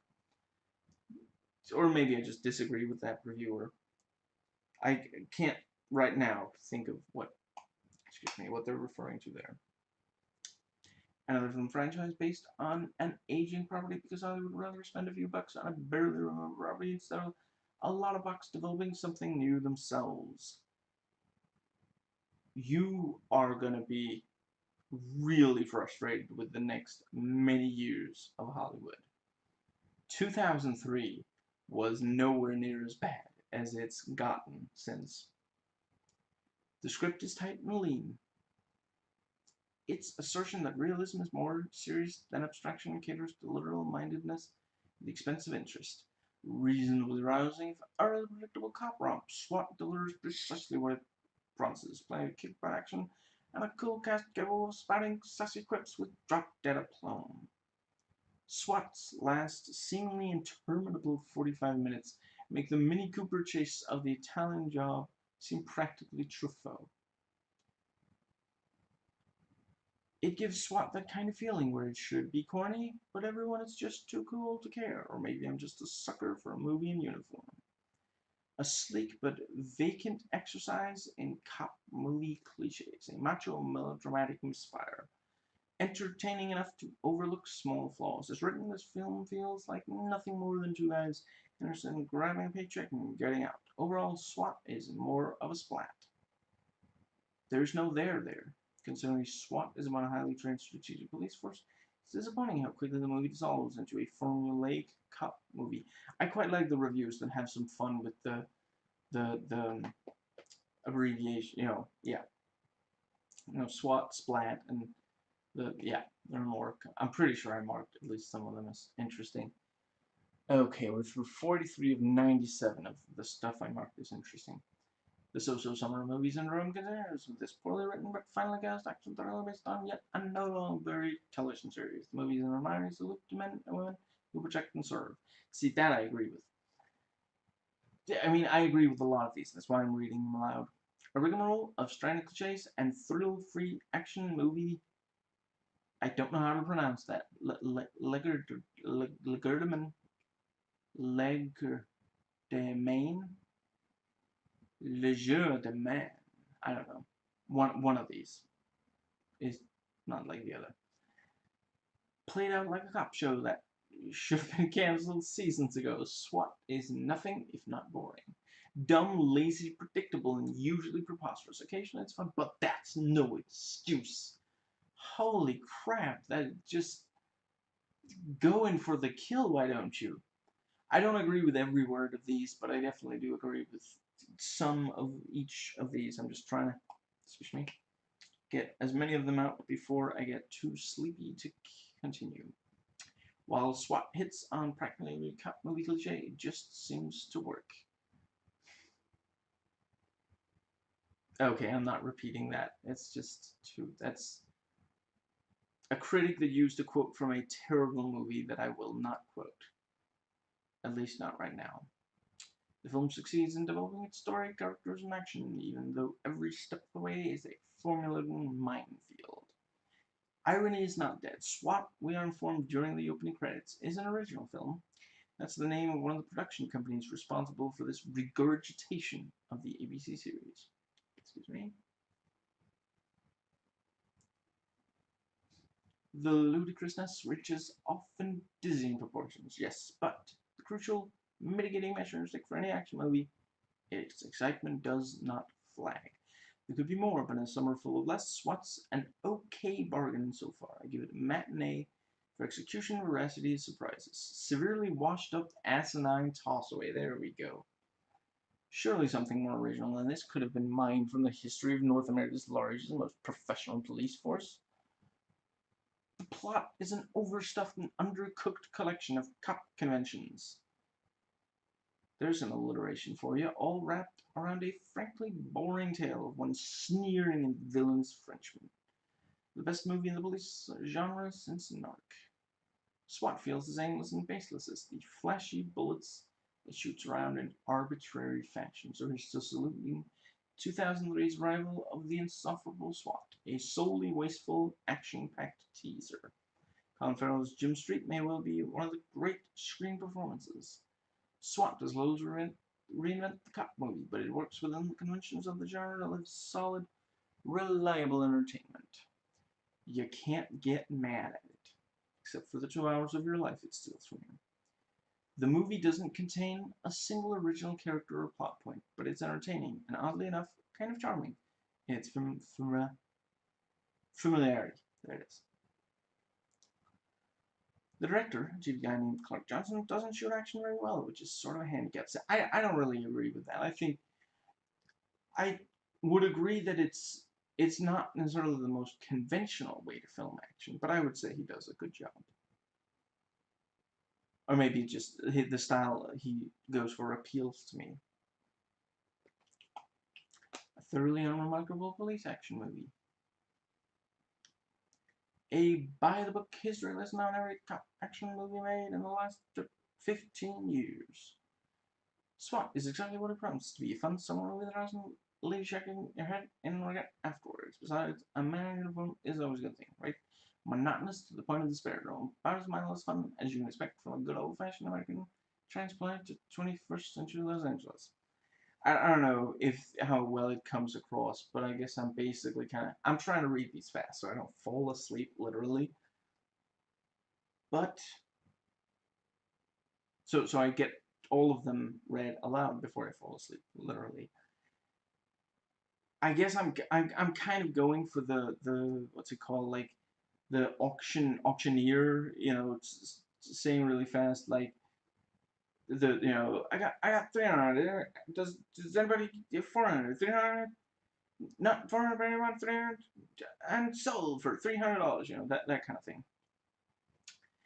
Director Clint Johnson strives for realistic detail and action. Unfortunately, such a year's technical purity proves to be a weakness for the movie. There have been far worse movies this summer, but the best justification for seeing this spin-off of the mid-70s TV series is if your date or mate is holding you hostage in the theater. Ouch. It's big, but not insanely overblown. S.W.A.T has blockbuster ambitions, but it develops characters and plot at a leisurely pace better suited to the small screen than the big one. That's very true. If you, honestly, if I watched a bunch of the footage and you told me, instead of going to see the movie, and I didn't know there was a movie, if you showed me a bunch of the stuff from the movie and you told me that that was excuse me, the pilot or something, I would probably believe that it was a TV show. As summer popcorn movies go, you could do worse than S.W.A.T. S.W.A.T is better than Gigli, but so is most outpatient surgery. Yes. Bolted for action, but flabby all over, it is derived in a stupid distilled sense from the 1975 ABC TV show that enshrined a paramilitary elite unit of police full of Vietnam vets and gonzo for firepower.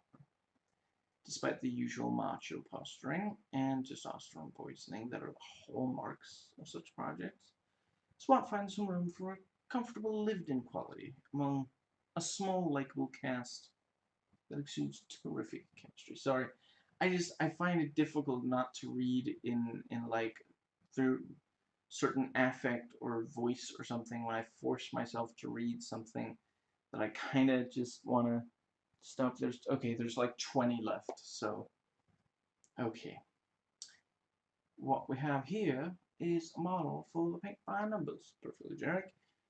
Probably soulless summer action flick. Yeah, what is it? Cool hand Luke thing since the starts. Yeah, a lean, muscular action built around the sort of pulpy premise for which summer movies were made.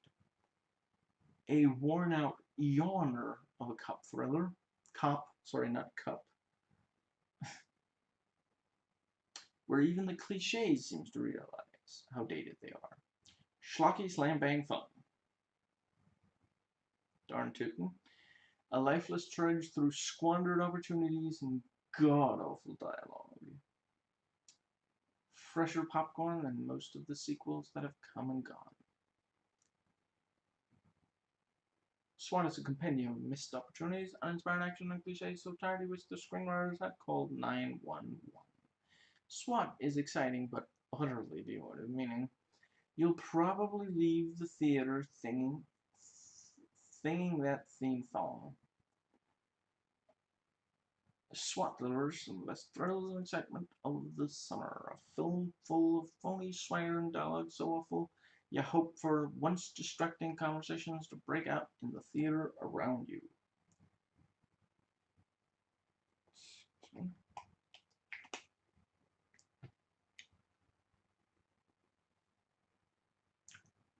one of those generic cop/war movies of the Jerry Bruckheimer school, where men are men and so are the women, where the hardware is fetishized. Very well put. S.W.A.T is one of the most pleasant surprises in summer movie season that's been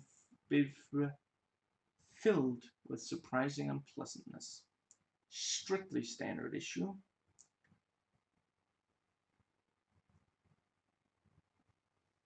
So the direct to video, yeah, the first sequel is definitely direct to video. It seems like the second one is, but on IMDb it looks like it's listed as though it were theatrical. Anyway, it took 8 years to make a video sequel and then another 6 years to do another, which, yeah, according to Wikipedia, it's a direct to video sequel.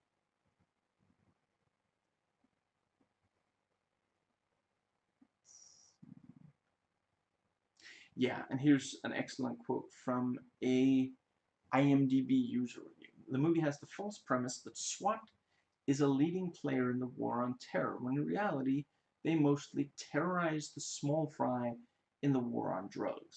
They are a big part of the disturbing trend to militarize the police. Very true. Excellent. Yeah.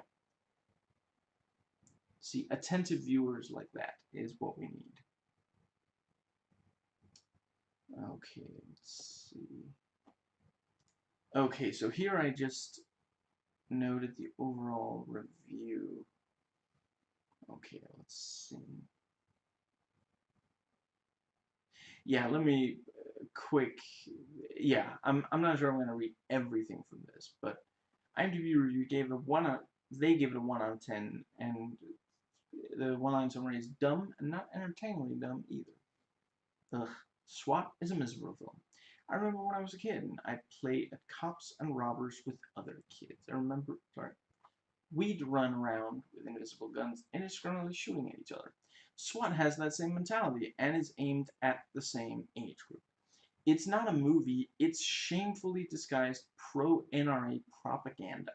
For all the gun glorification and random violence, PG-13 range of violence, remember, as they want to expose this drivel to the little kiddies, there is not one subtle moment that tells us that guns are dangerous. Here they are just toys, and shooting people is just fun. I shouldn't really complain so hard, as for the first whole hour of this film, nothing, in all caps, happens. It's all devoted to pointless character building which never rises past cliched stereotypes. Michelle Rodriguez expands her range by playing an unhappy, scowling Latino, something she hasn't played before, and is totally ditched with the abrupt, anticlimactic ending. Actually, he wrote anticlimactic, which I think means you're against the method. Yes, I love that quote. I'm sorry. S.W.A.T promises action and the not quite high concept of a plot of a crime lord offering anyone who can break him out of custody $100 million reward is never fully realized. We could have had 2 whole hours of excitement, but we barely get 45 minutes. It's a slow, boring film with absolutely nothing to recommend it. Again, all caps. Plus, it all seems very 70s. I felt embarrassed watching it. The DVD is in 235/1 anamorphic widescreen with Dolby 5.1 sound. There are extras, but do I care? I'm sorry, that's amusing to read, but excellent review. Maybe I'll look at that person's some of their other reviews. That was really an excellent review. So let's see.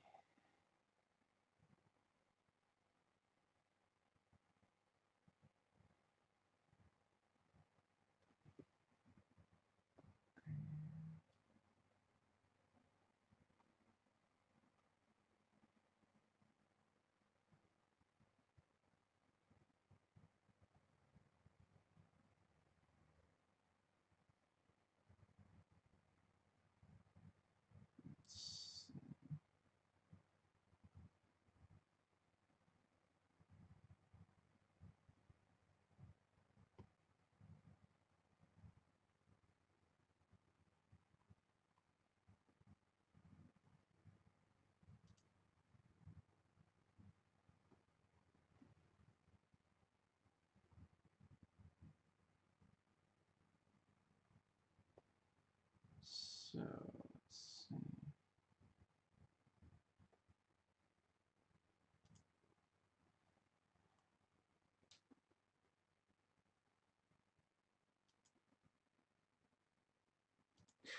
Yeah, just briefly gonna.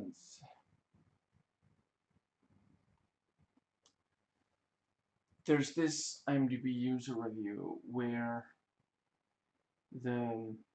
Yeah, I'm just briefly gonna quote their review. It also goes to show how some people in other countries view the US as being a country where anything can be bought, including freedom. I think it's adorable that someone, anyone, anywhere thinks that that idea wouldn't come from America and Americans. Just the concept that, like, if anybody anywhere in the world thinks that money buys freedom, it's rich people in America. Seriously. If anybody anywhere else believes it, it's because they got that idea from America. And that's especially true during the Trump era. Which, to be fair, that review was written long before the Trump era, but even back then, I think the review was from like 2004. Even back then, yeah, freedom was something you could buy in America. Okay, so I'm just gonna,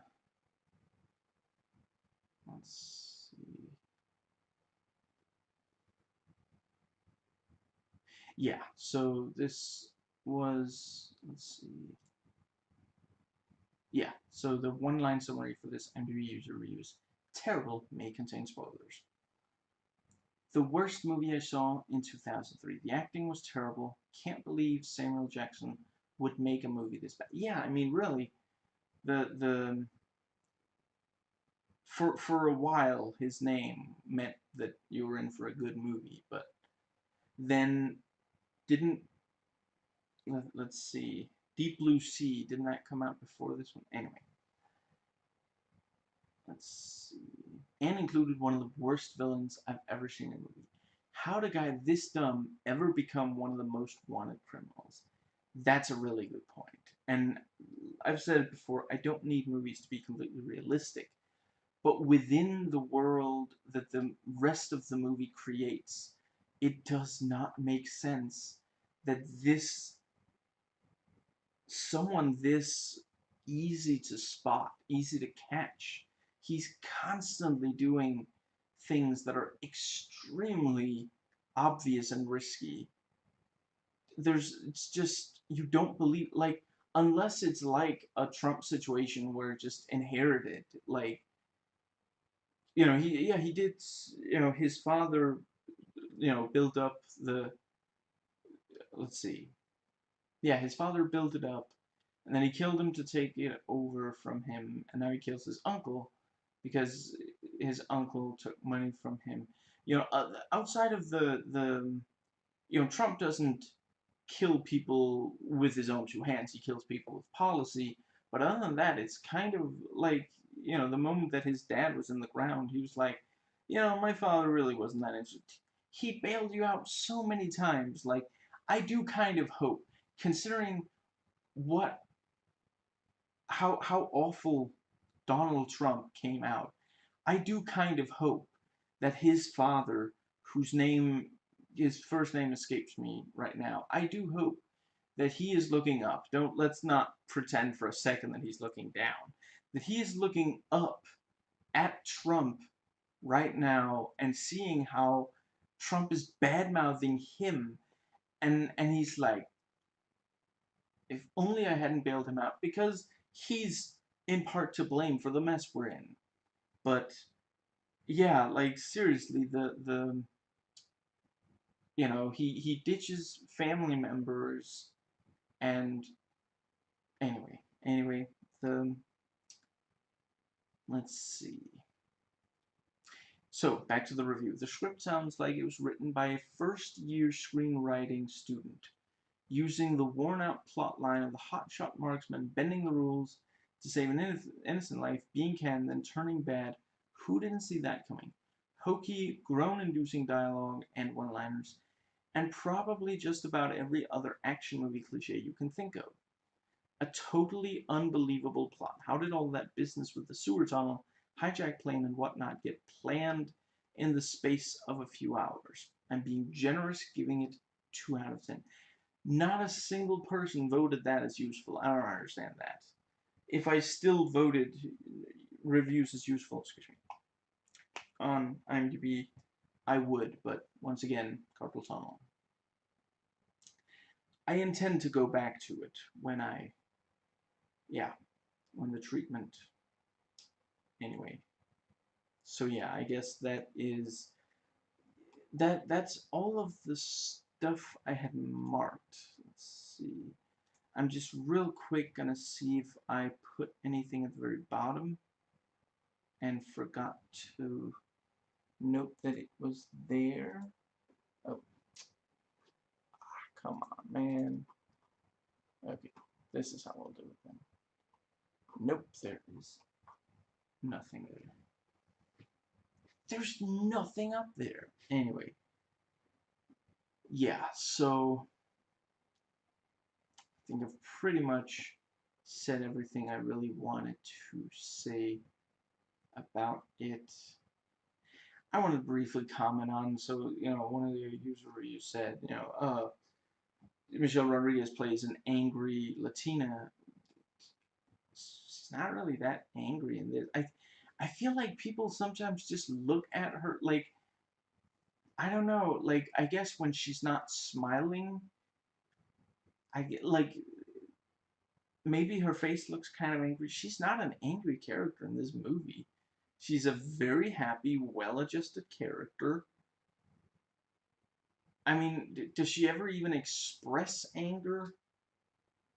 Maybe some frustration, but I can't think of anything she says or does in this entire movie where she's actually angry. I'm sorry, but I really think sometimes people they have this preconceived notion and they don't really pay attention. It's just, she looks kind of angry.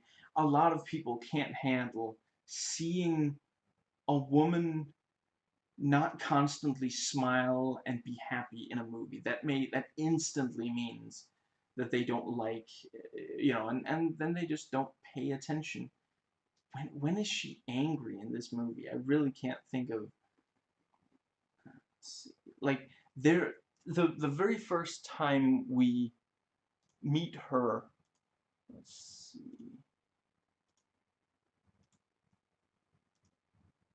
Yes, the very first time we meet her character, she's being like stitched up, and at first she thinks that Hondo is internal affairs, and she's like, come on, we did this already. No, I didn't break the rules.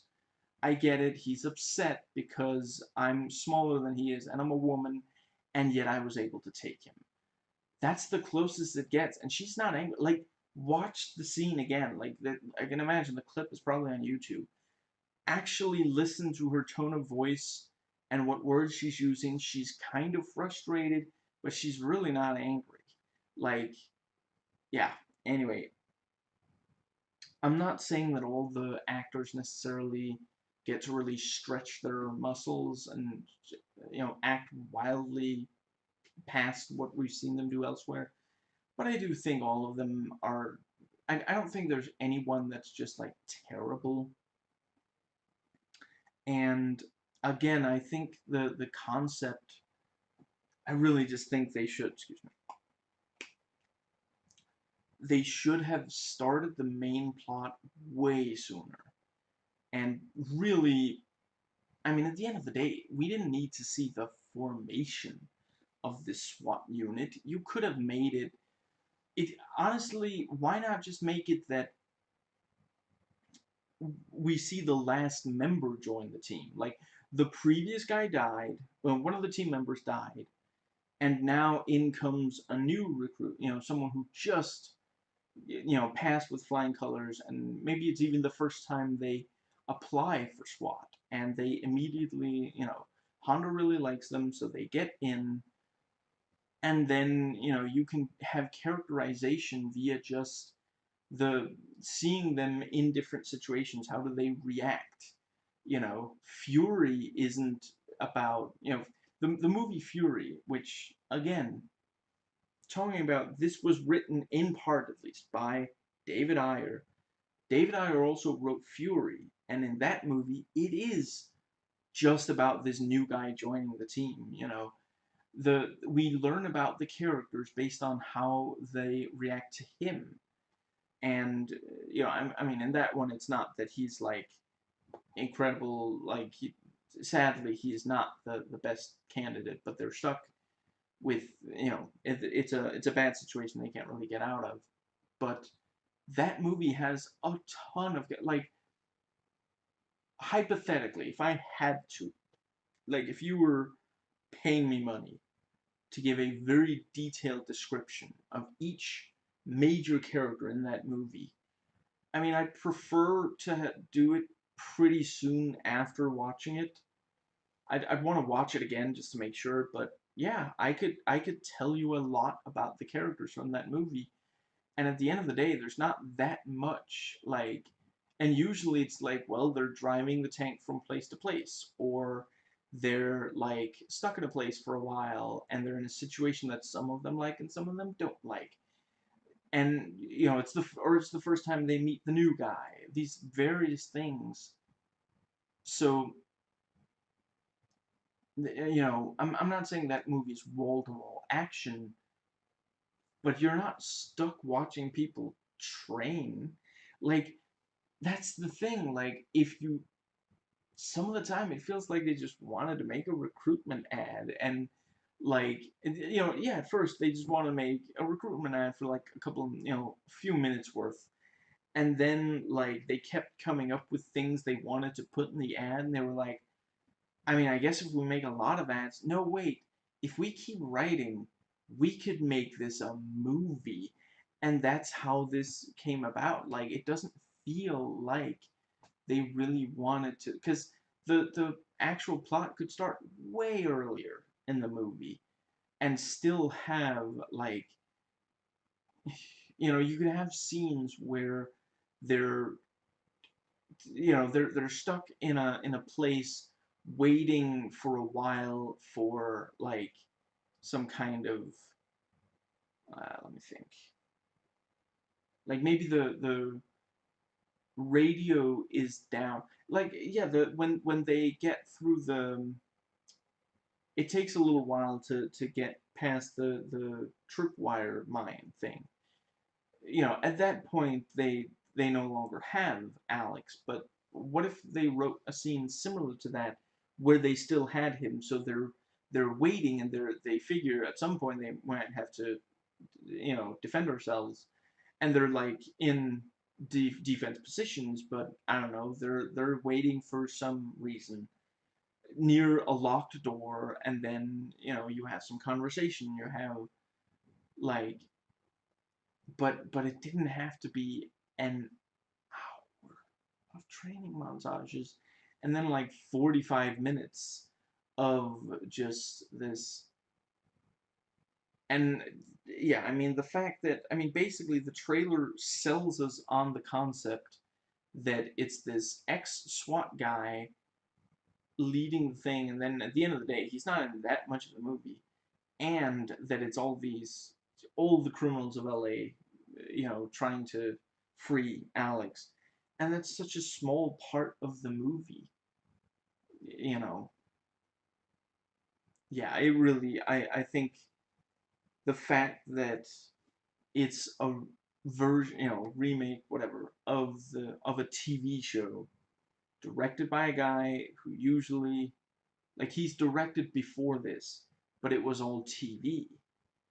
And let's see.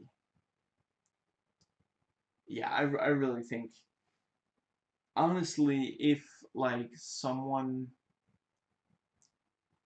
recut this entire movie to make it like a failed pilot for a TV show, and just, changed the pacing and trimmed out all the stuff that we really don't care about, and just really tightened it up, yeah, it could be a perfectly decent, I'm not sure it would get picked up as a pilot, but, not every pilot you watch has to be good enough for it to get picked up. I've enjoyed watching pilots that didn't get picked up, at least myself. But so let's see. I guess that is everything. But yeah, I do think it is disturbing. I definitely see the Top Gun thing. They wanted to get people to join, and it is. Let's see, I guess.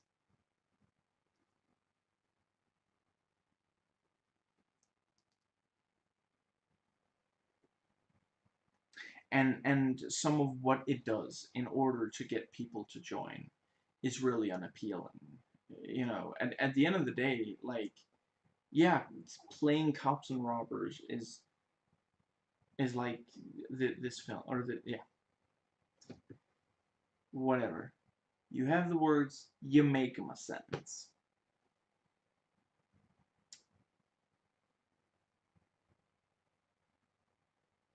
That's what fun the game so makes. Let's see. Crap. What was the thing? It's really unappealing that it shows things that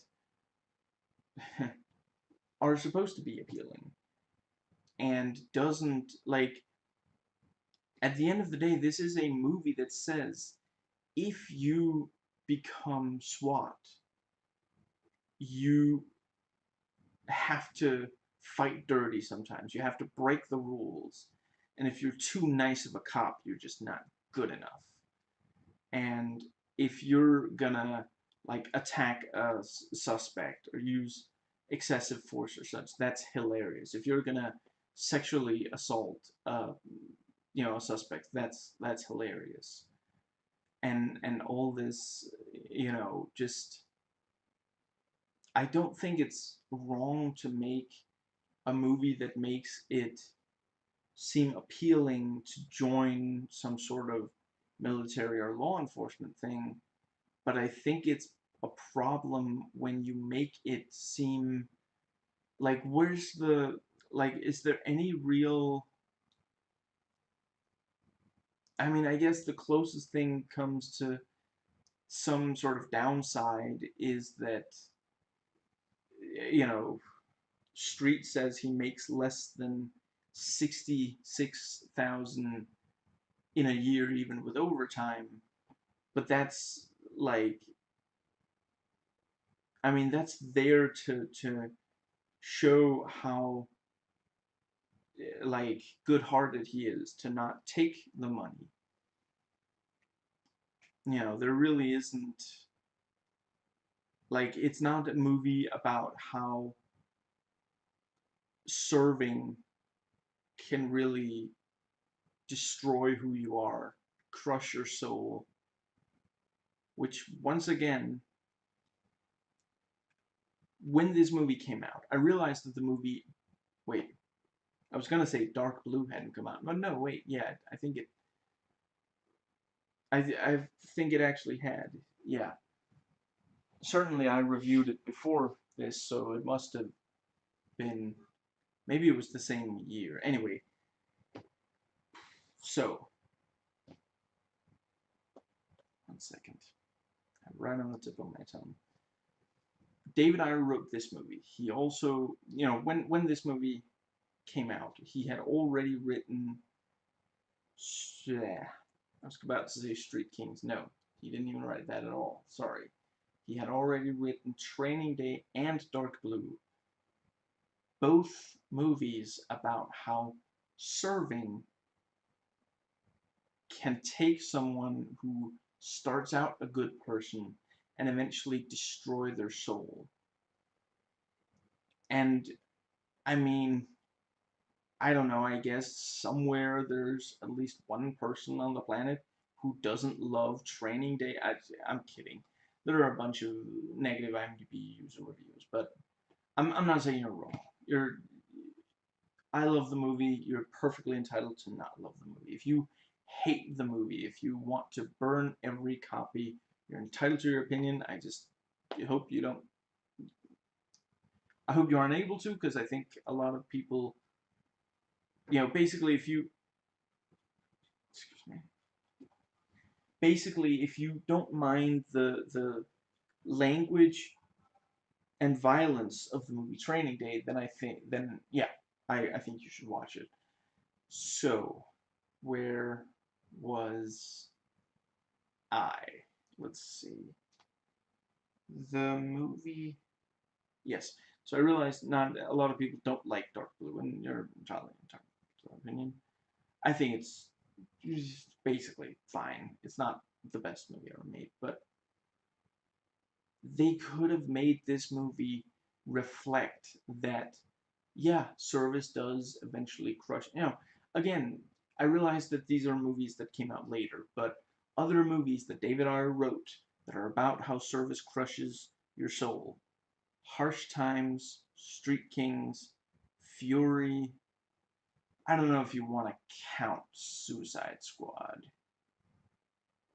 I mean, it's not exactly a huge thing, although I think you can make an argument that it makes an appearance. It's just not. Anyway, he makes movies about people who are. I mean, I don't know if that's it if it came from him, but Taking Lives technically has that element as well. That sometimes, excuse me. So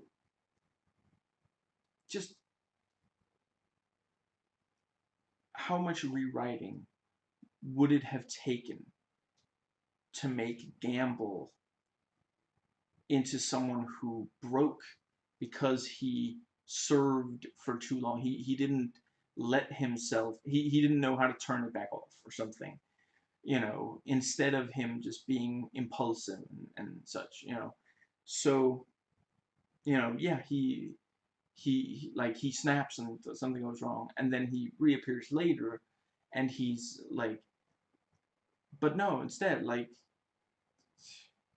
I mean, basically, worst case scenario, if you're SWAT, is like that you might be betrayed by one of your own guys. So you better watch them, especially the ones that aren't super excellent in every single way. You might end up being shot if you don't watch your partner. Let's see, okay, to be fair, that's a pretty big deal. But again, you know, that's still an aspect that's there. Oh wait, no, yeah, that was Gamble who shot him, wasn't it? And anyway, the let's see. Yeah, and like, your superiors, some of your superiors might treat you badly, which is, that's in every cop movie ever made. Every cliched cop movie ever made, basically. There's not that much of a downside to it. It's not really looking at what it's like being SWAT. It's just saying, look how cool SWAT is. Don't you wish you were SWAT?